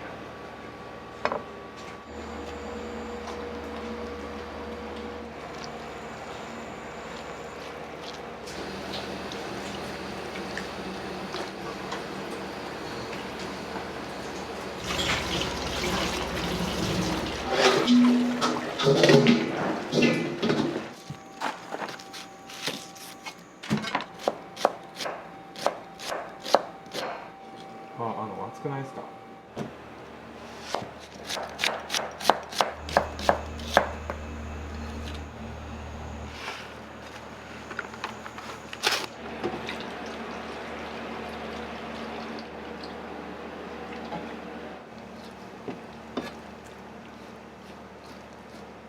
肉の厚さが違うじゃないですか。それを火が通りやすくするためになんでか固まるんですよね。出ない時はなんかあんまり出ないんですけど、出る時同じのばっかり出るんですよね。とんかつばっかりとか謎ですよね。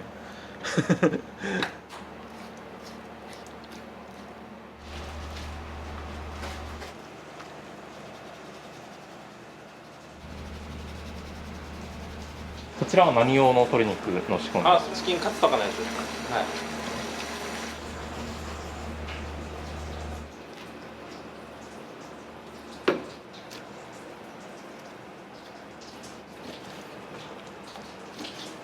鶏肉は多い時で1日どのくらい使われるんですか？24キロかな。来ない時は全然来ないんで、正解がないんで、やっとっても売り切れる時はあるんで、分かんないですよね。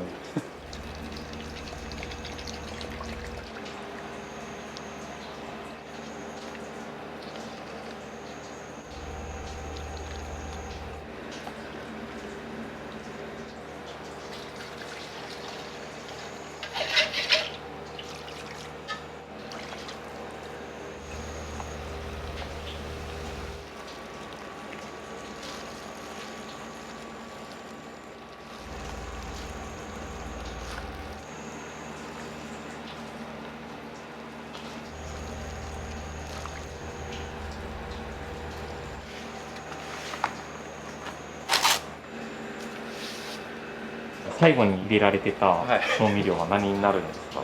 コーラです。炭酸系のジュースって柔らかくなるっていうじゃないですか。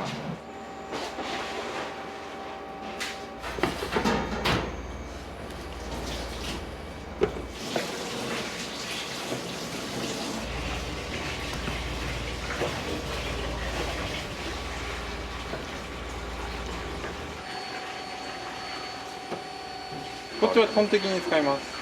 肩ロースなんで脂が乗ってて結構美味しいんですよ。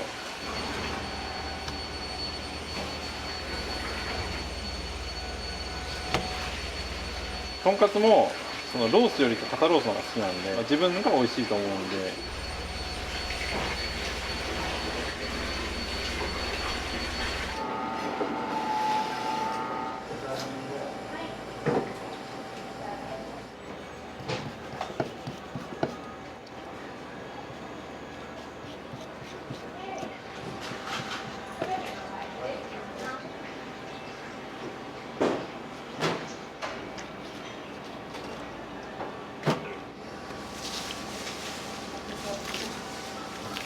ハラミになります。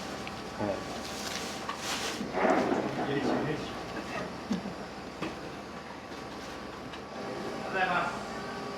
今日はこの状態にして置いとって、注文入ったら切るということで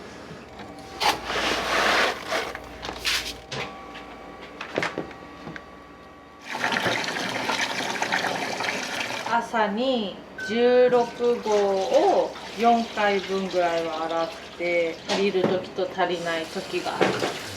お昼だけでっていう感じ？お昼だけで。お昼だけで。なんか移動するみたいな感じで。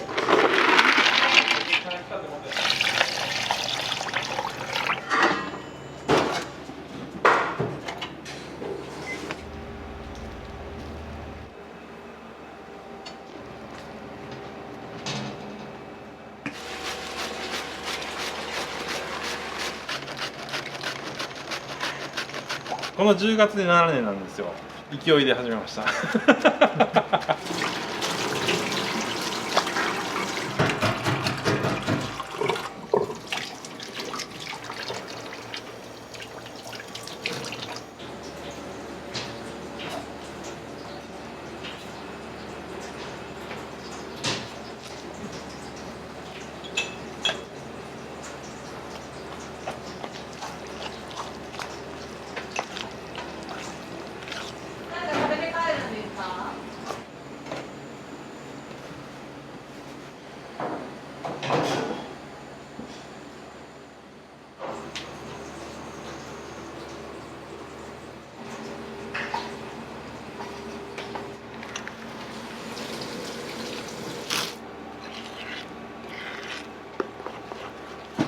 主なのは味噌と唐辛子と砂糖です。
焼肉定食ご飯小ですね。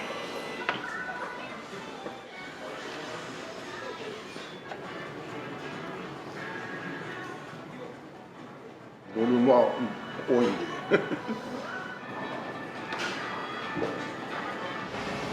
ありがとうございました。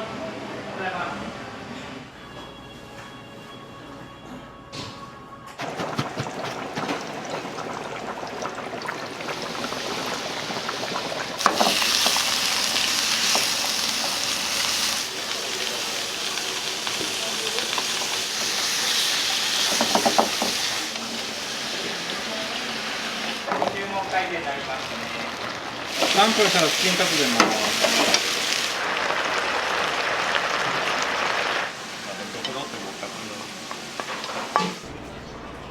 っかり代わりで。はい、ランチで。はい。入らなかったら今日おかわりいっぱい無料なんでまた言ってください。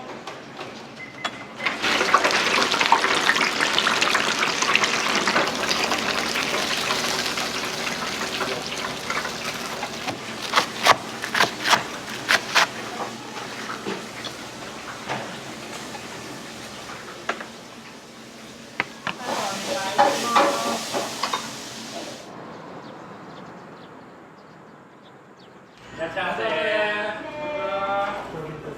い、さっき注文会計になります。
何がおすすめですか？南蛮とか、私は塩唐揚げが好きです。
ご飯、小なんです。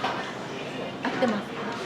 小だってます。多いですね。すごく美味しいです。柔らかくてびっくりしてます。想像以上にとっても美味しくいただいてます。チキン南蛮はどうですか？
量が多いですね。お腹いっぱいになりますね。なる。唐揚げはお味いかがですか？柔らかいね。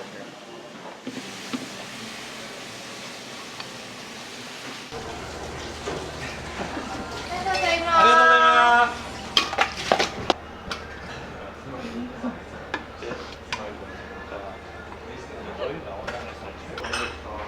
す。ありがとうございました。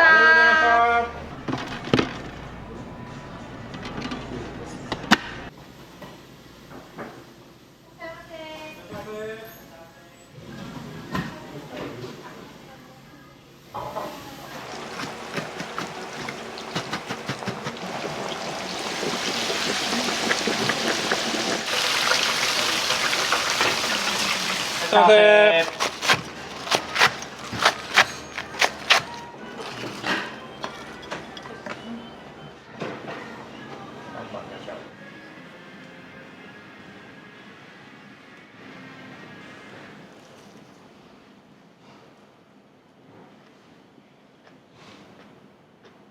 お店にはよく来られるんですか？たまに美味しいです。いつも食べきれんので持ち帰ってます。食べきれんの分かったんですけど、行きたくなるっていうの。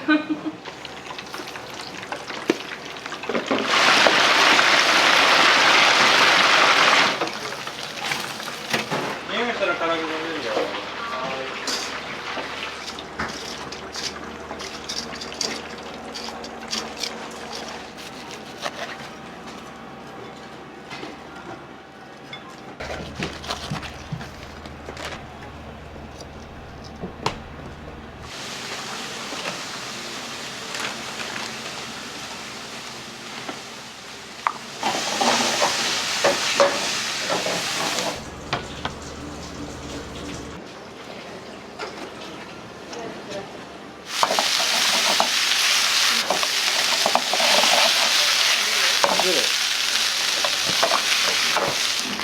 戻ったらいいみたいな。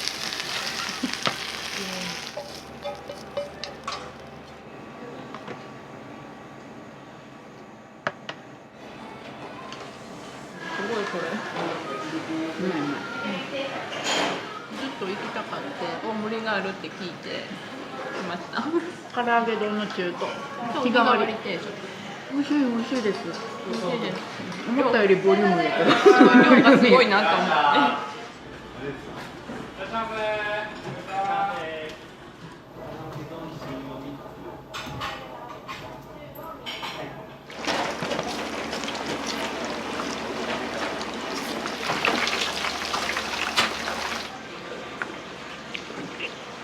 絶対完成。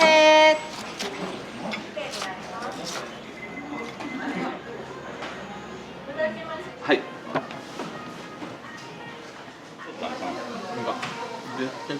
動きがなったりかああ、唐揚げ丼ですね。一番人気じゃないですか、ここの。量が多くて安くて美味しい。初めて食べた時は食べきれやんで、こう一緒に来とった弟に食べてもらいました。これって中ですよね。そう聞いたんですからね。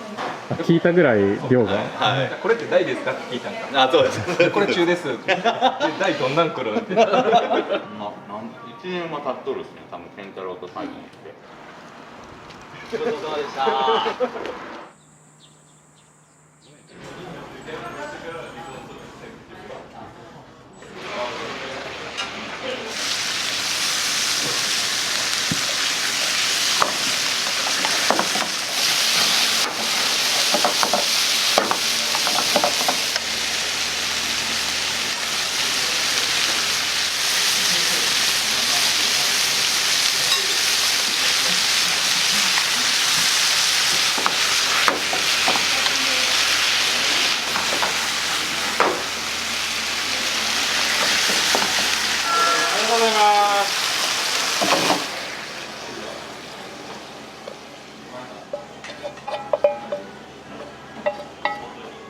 豚キムチ定食。はい。僕は焼肉定食を。スコットあと焼肉のタレ最高っす。小で普通に2杯分は。2杯は2杯以上あるんですか？あると思います。はい。すごいですね。お腹いっぱいです。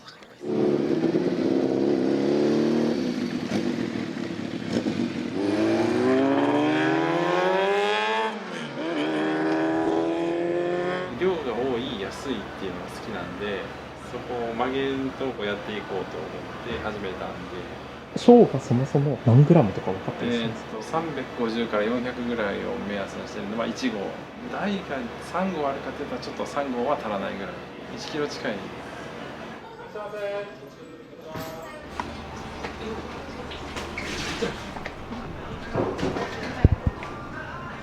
そのまま皿ここにあって鍋からこう、いやこれ普通やけど。一番大きいやつですね、大盛りが食べれるんでいつも、ありがたいです。美味しいですし、漫画とかがいっぱいあるんで、ゆっくり食事したかったり、お腹いっぱい食べたい時に落ち着いた空間があるんで、すごい来やすいですね。すごく居心地がいいです。また来ます。はい、ごちそうさまでした。はい、ありがとうございます。もうお腹いっぱいです。はい。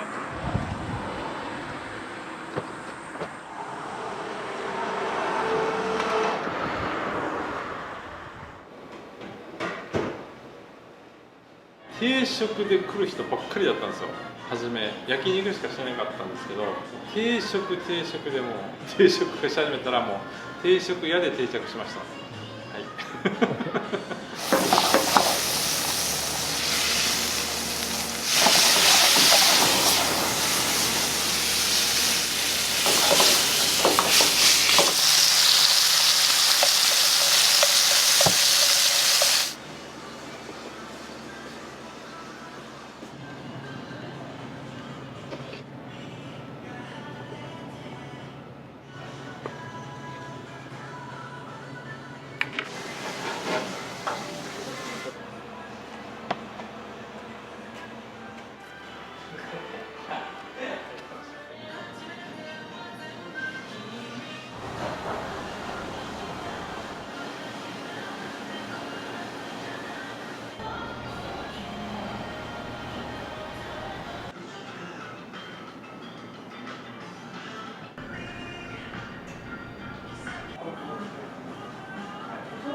創業が1967年、店舗自体はもう一軒の店として始まって、1号店が始まって、そこはもう先代の社長が運営されてたんですけど、4、5店舗を自分で一人で経営してて、人に任せて、でその店を店長に任せていって、それから会社設立としてチェーン店としての1967年からになってます。今16店舗ですかね。全盛期はだいたい65店舗です。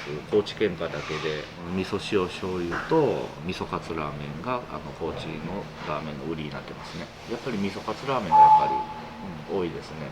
この頃はほとんどがやりよったかもしれないですね。お好み焼きラーメンとか、お弁当屋さんの走りですね、これ。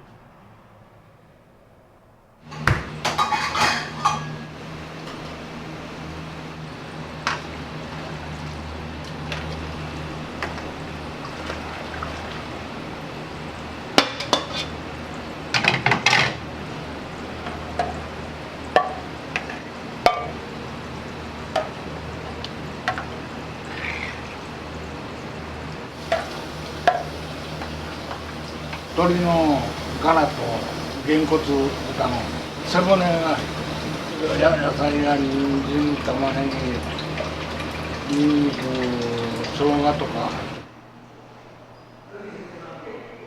来店してくれたお客様に、美味しいものを提供して気持ちよく帰ってもらうようには心がけてます。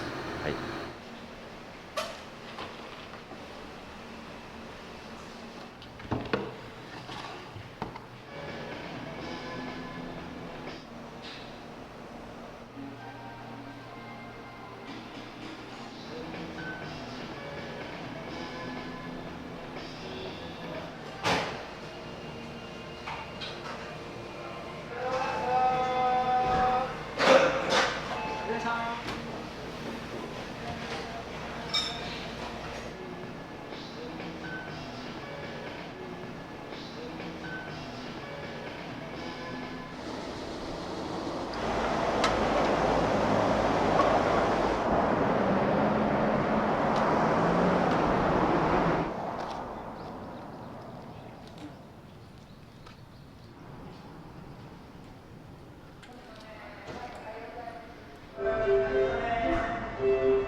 はい、どうぞ。これが濃い口。これが大ですね。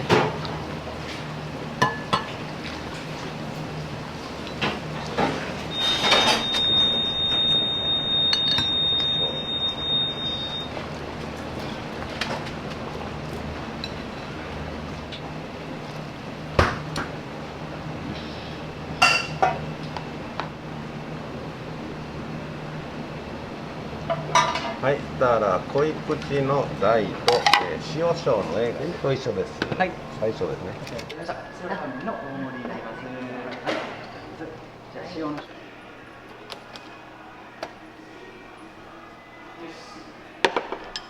ただきましょう。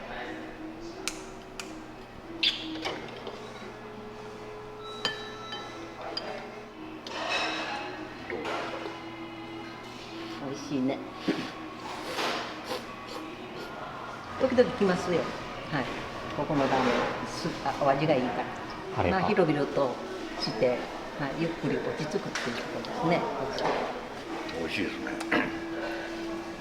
まあ口に合います。いかがでした？最高でした。味はいいです。いつもね利用させていただいてます。はい。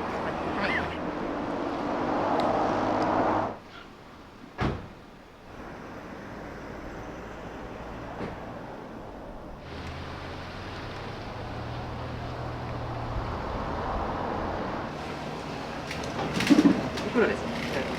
はい。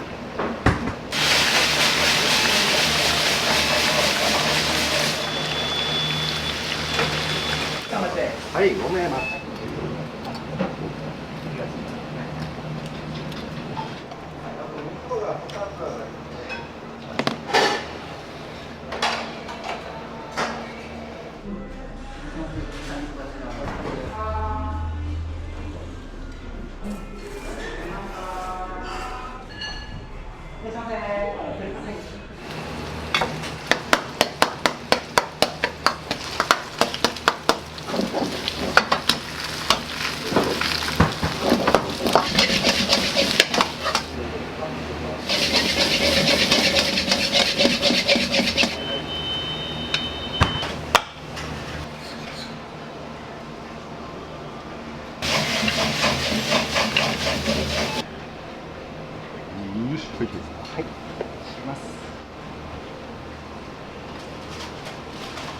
味噌小カツラーメンのセットのお客様、はい、こちらです。はい。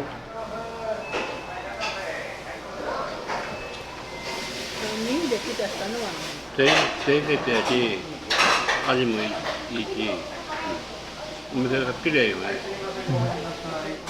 辛み美味しいね。辛み美味しい。はい、どうもありがとうございました。ありがとうございました。はい、唐揚げ定食金額ですね。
13番。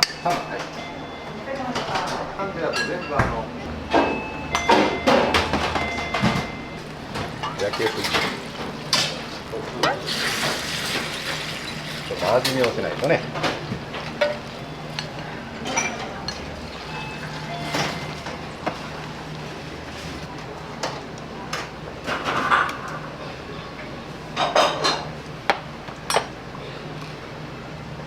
はい、ラーメン上がります。はい、味噌カツが2つと醤油の小が12番に上がってきますね。入れますよ。はい、唐揚げ。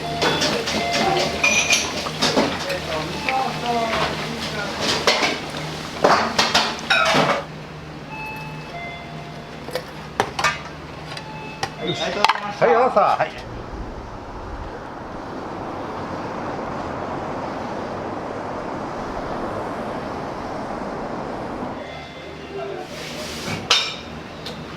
醤油ピリ辛です。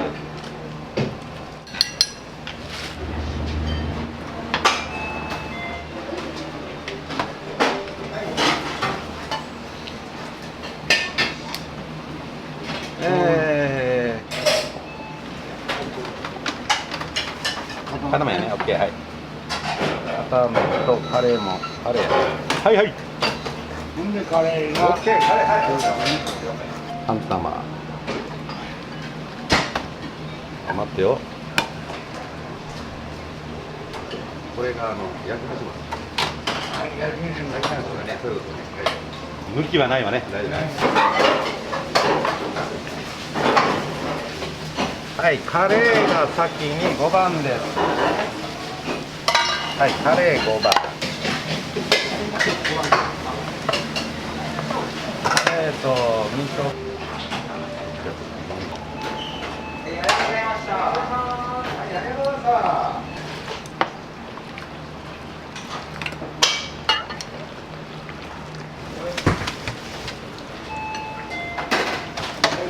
はい、いらっしゃいませ。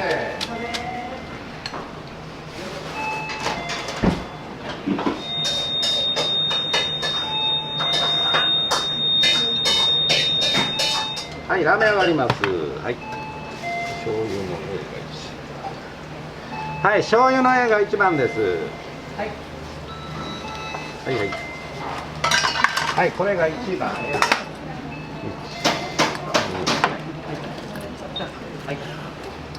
い、味噌カツ。はい、ありがとうございました。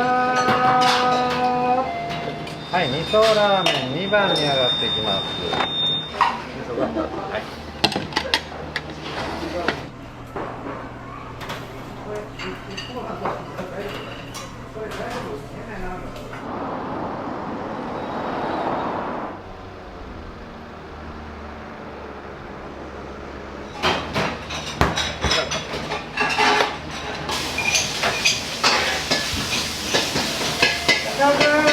はい、いらっしゃいませ。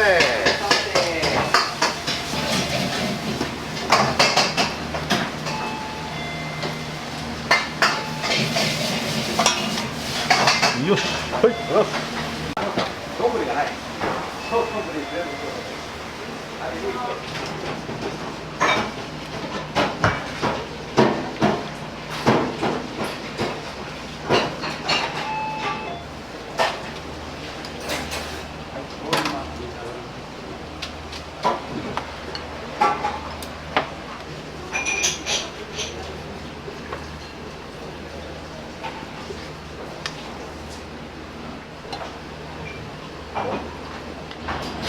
はい、ラーメン上がります。わらびですよ。はい。先にね、塩の小。でも、待ってよ、穴開きねんけね。はい。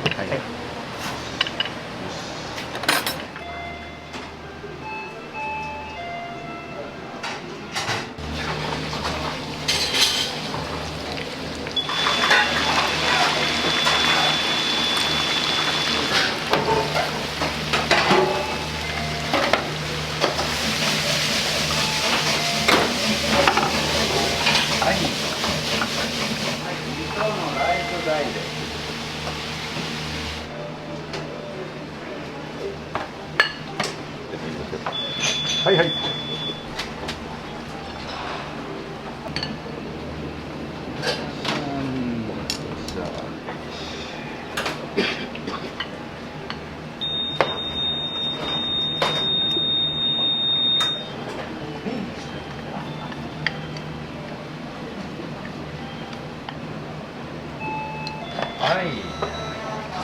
はい、どうもありがとうございました。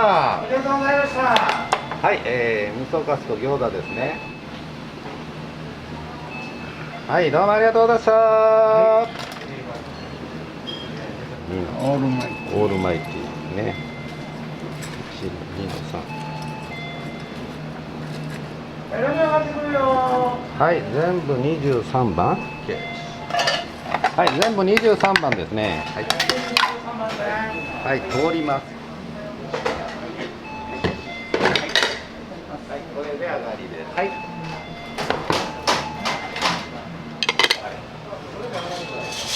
い、失礼します。味噌カツですね。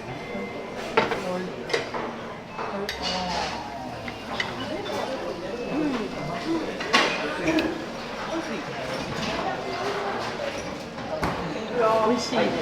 有名です。味噌カツラーメン発祥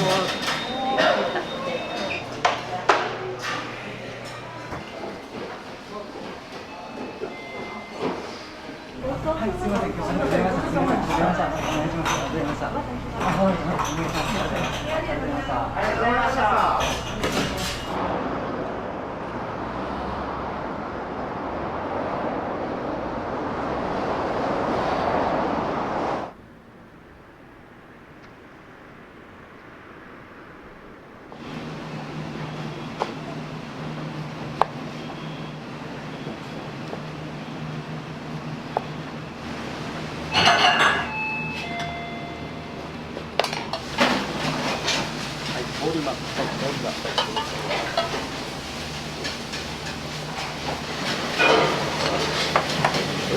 一つがチャーシューですね。一つがチャーシュー。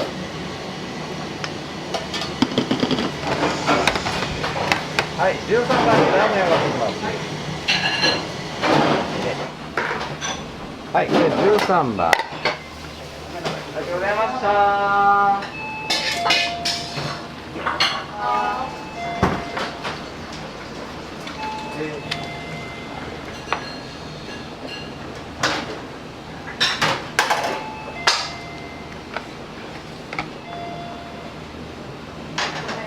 はい、いらっしゃいませ。はい、ラーメン上がります。はい、どうぞ。はい、塩の大の A と味噌カツです。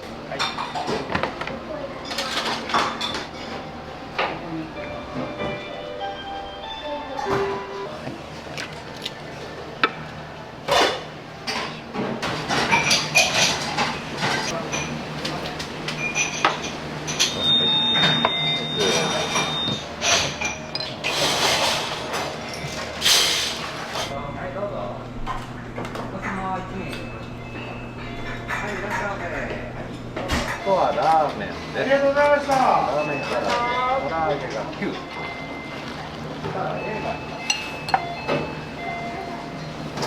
そう。よいしょですね。よし。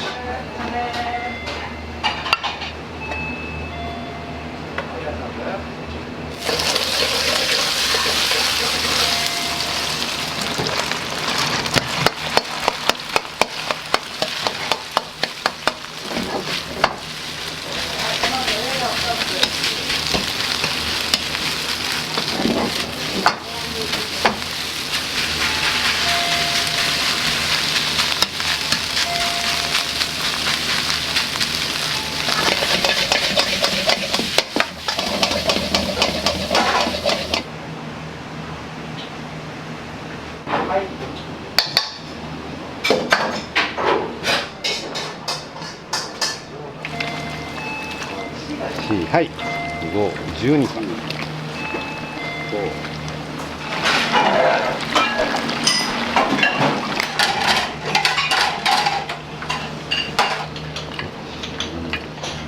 きさです。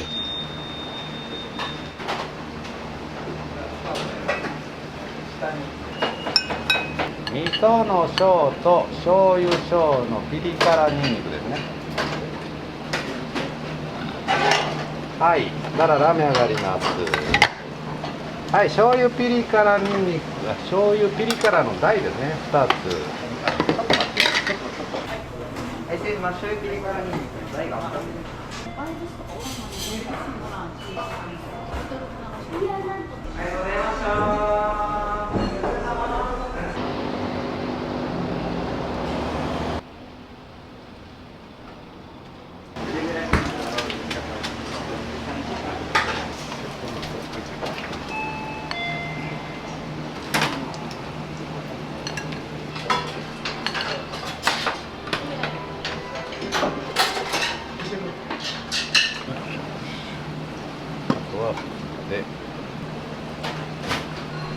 はい、ラーメン上がります。はい。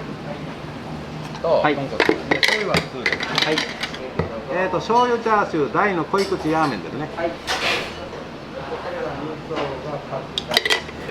けるそのまま。はい。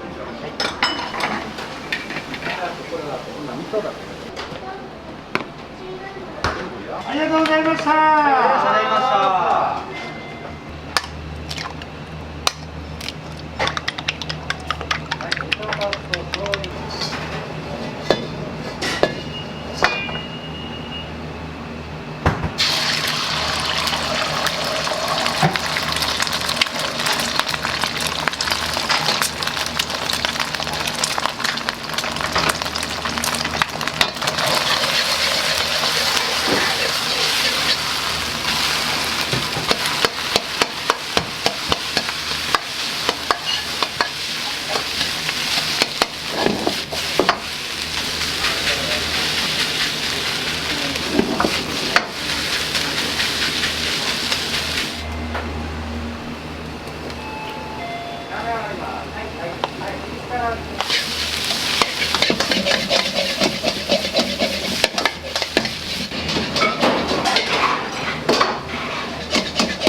3番。はい。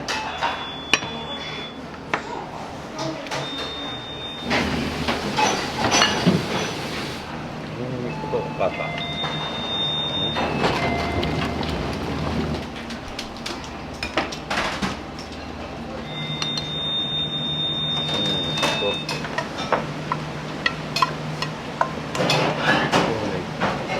はい、ラーメン上がります。はい、京ネギです。はい。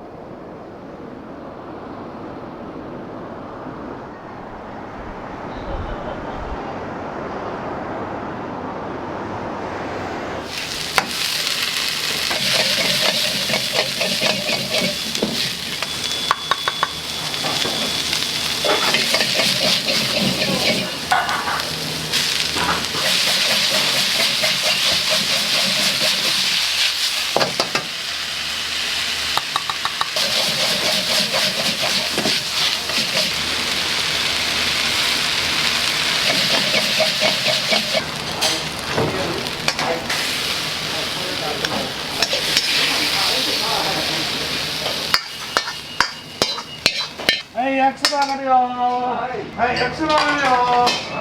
バッチリ。今日のはもう懐石最大。ありがとうございました。はい、焼きしちゃうわ。そうですね。はい、オッケー。はい。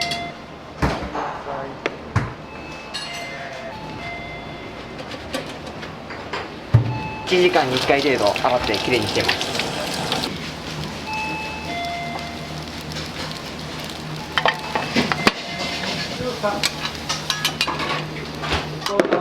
13番。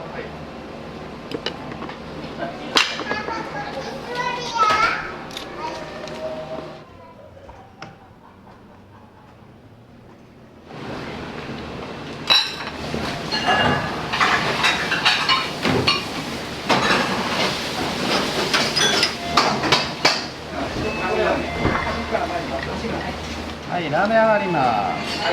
はい、味噌ニラと味噌バターの C が2つ上がってきます。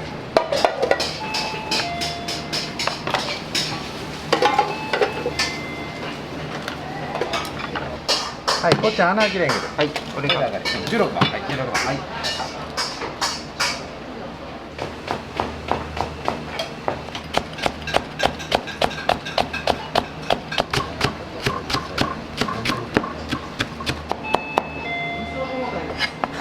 味噌ゴム。はい。2じゃない。はい。オッケー。ありがとうございます。はい。味噌京ネギです。味噌の関係です。はい。僕ら子供だから来てる。大丈夫。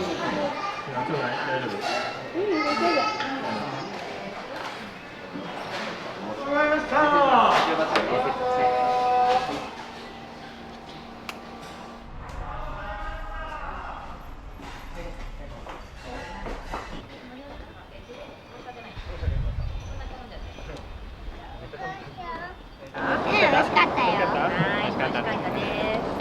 ありがとうございました。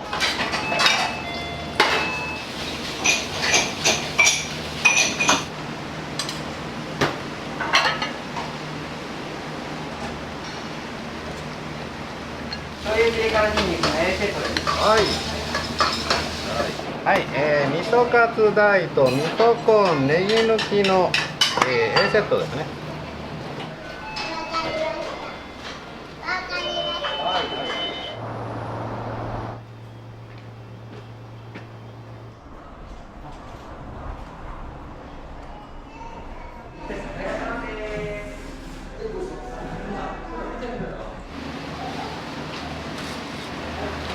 まあ、ちょっとだけですけど、あと味噌。ありがとうございました。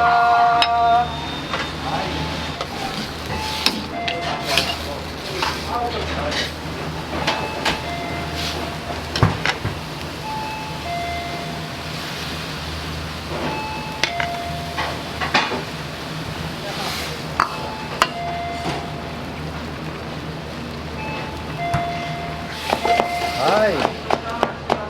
はい、高松ください。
1人前の。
そのものたくあんとお味噌汁を中ライスで。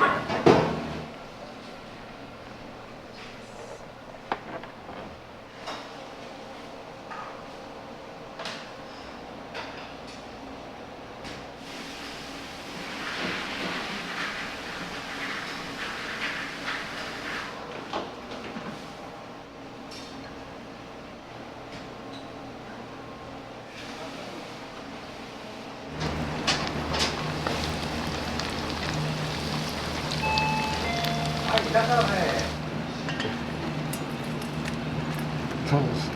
味噌カツ。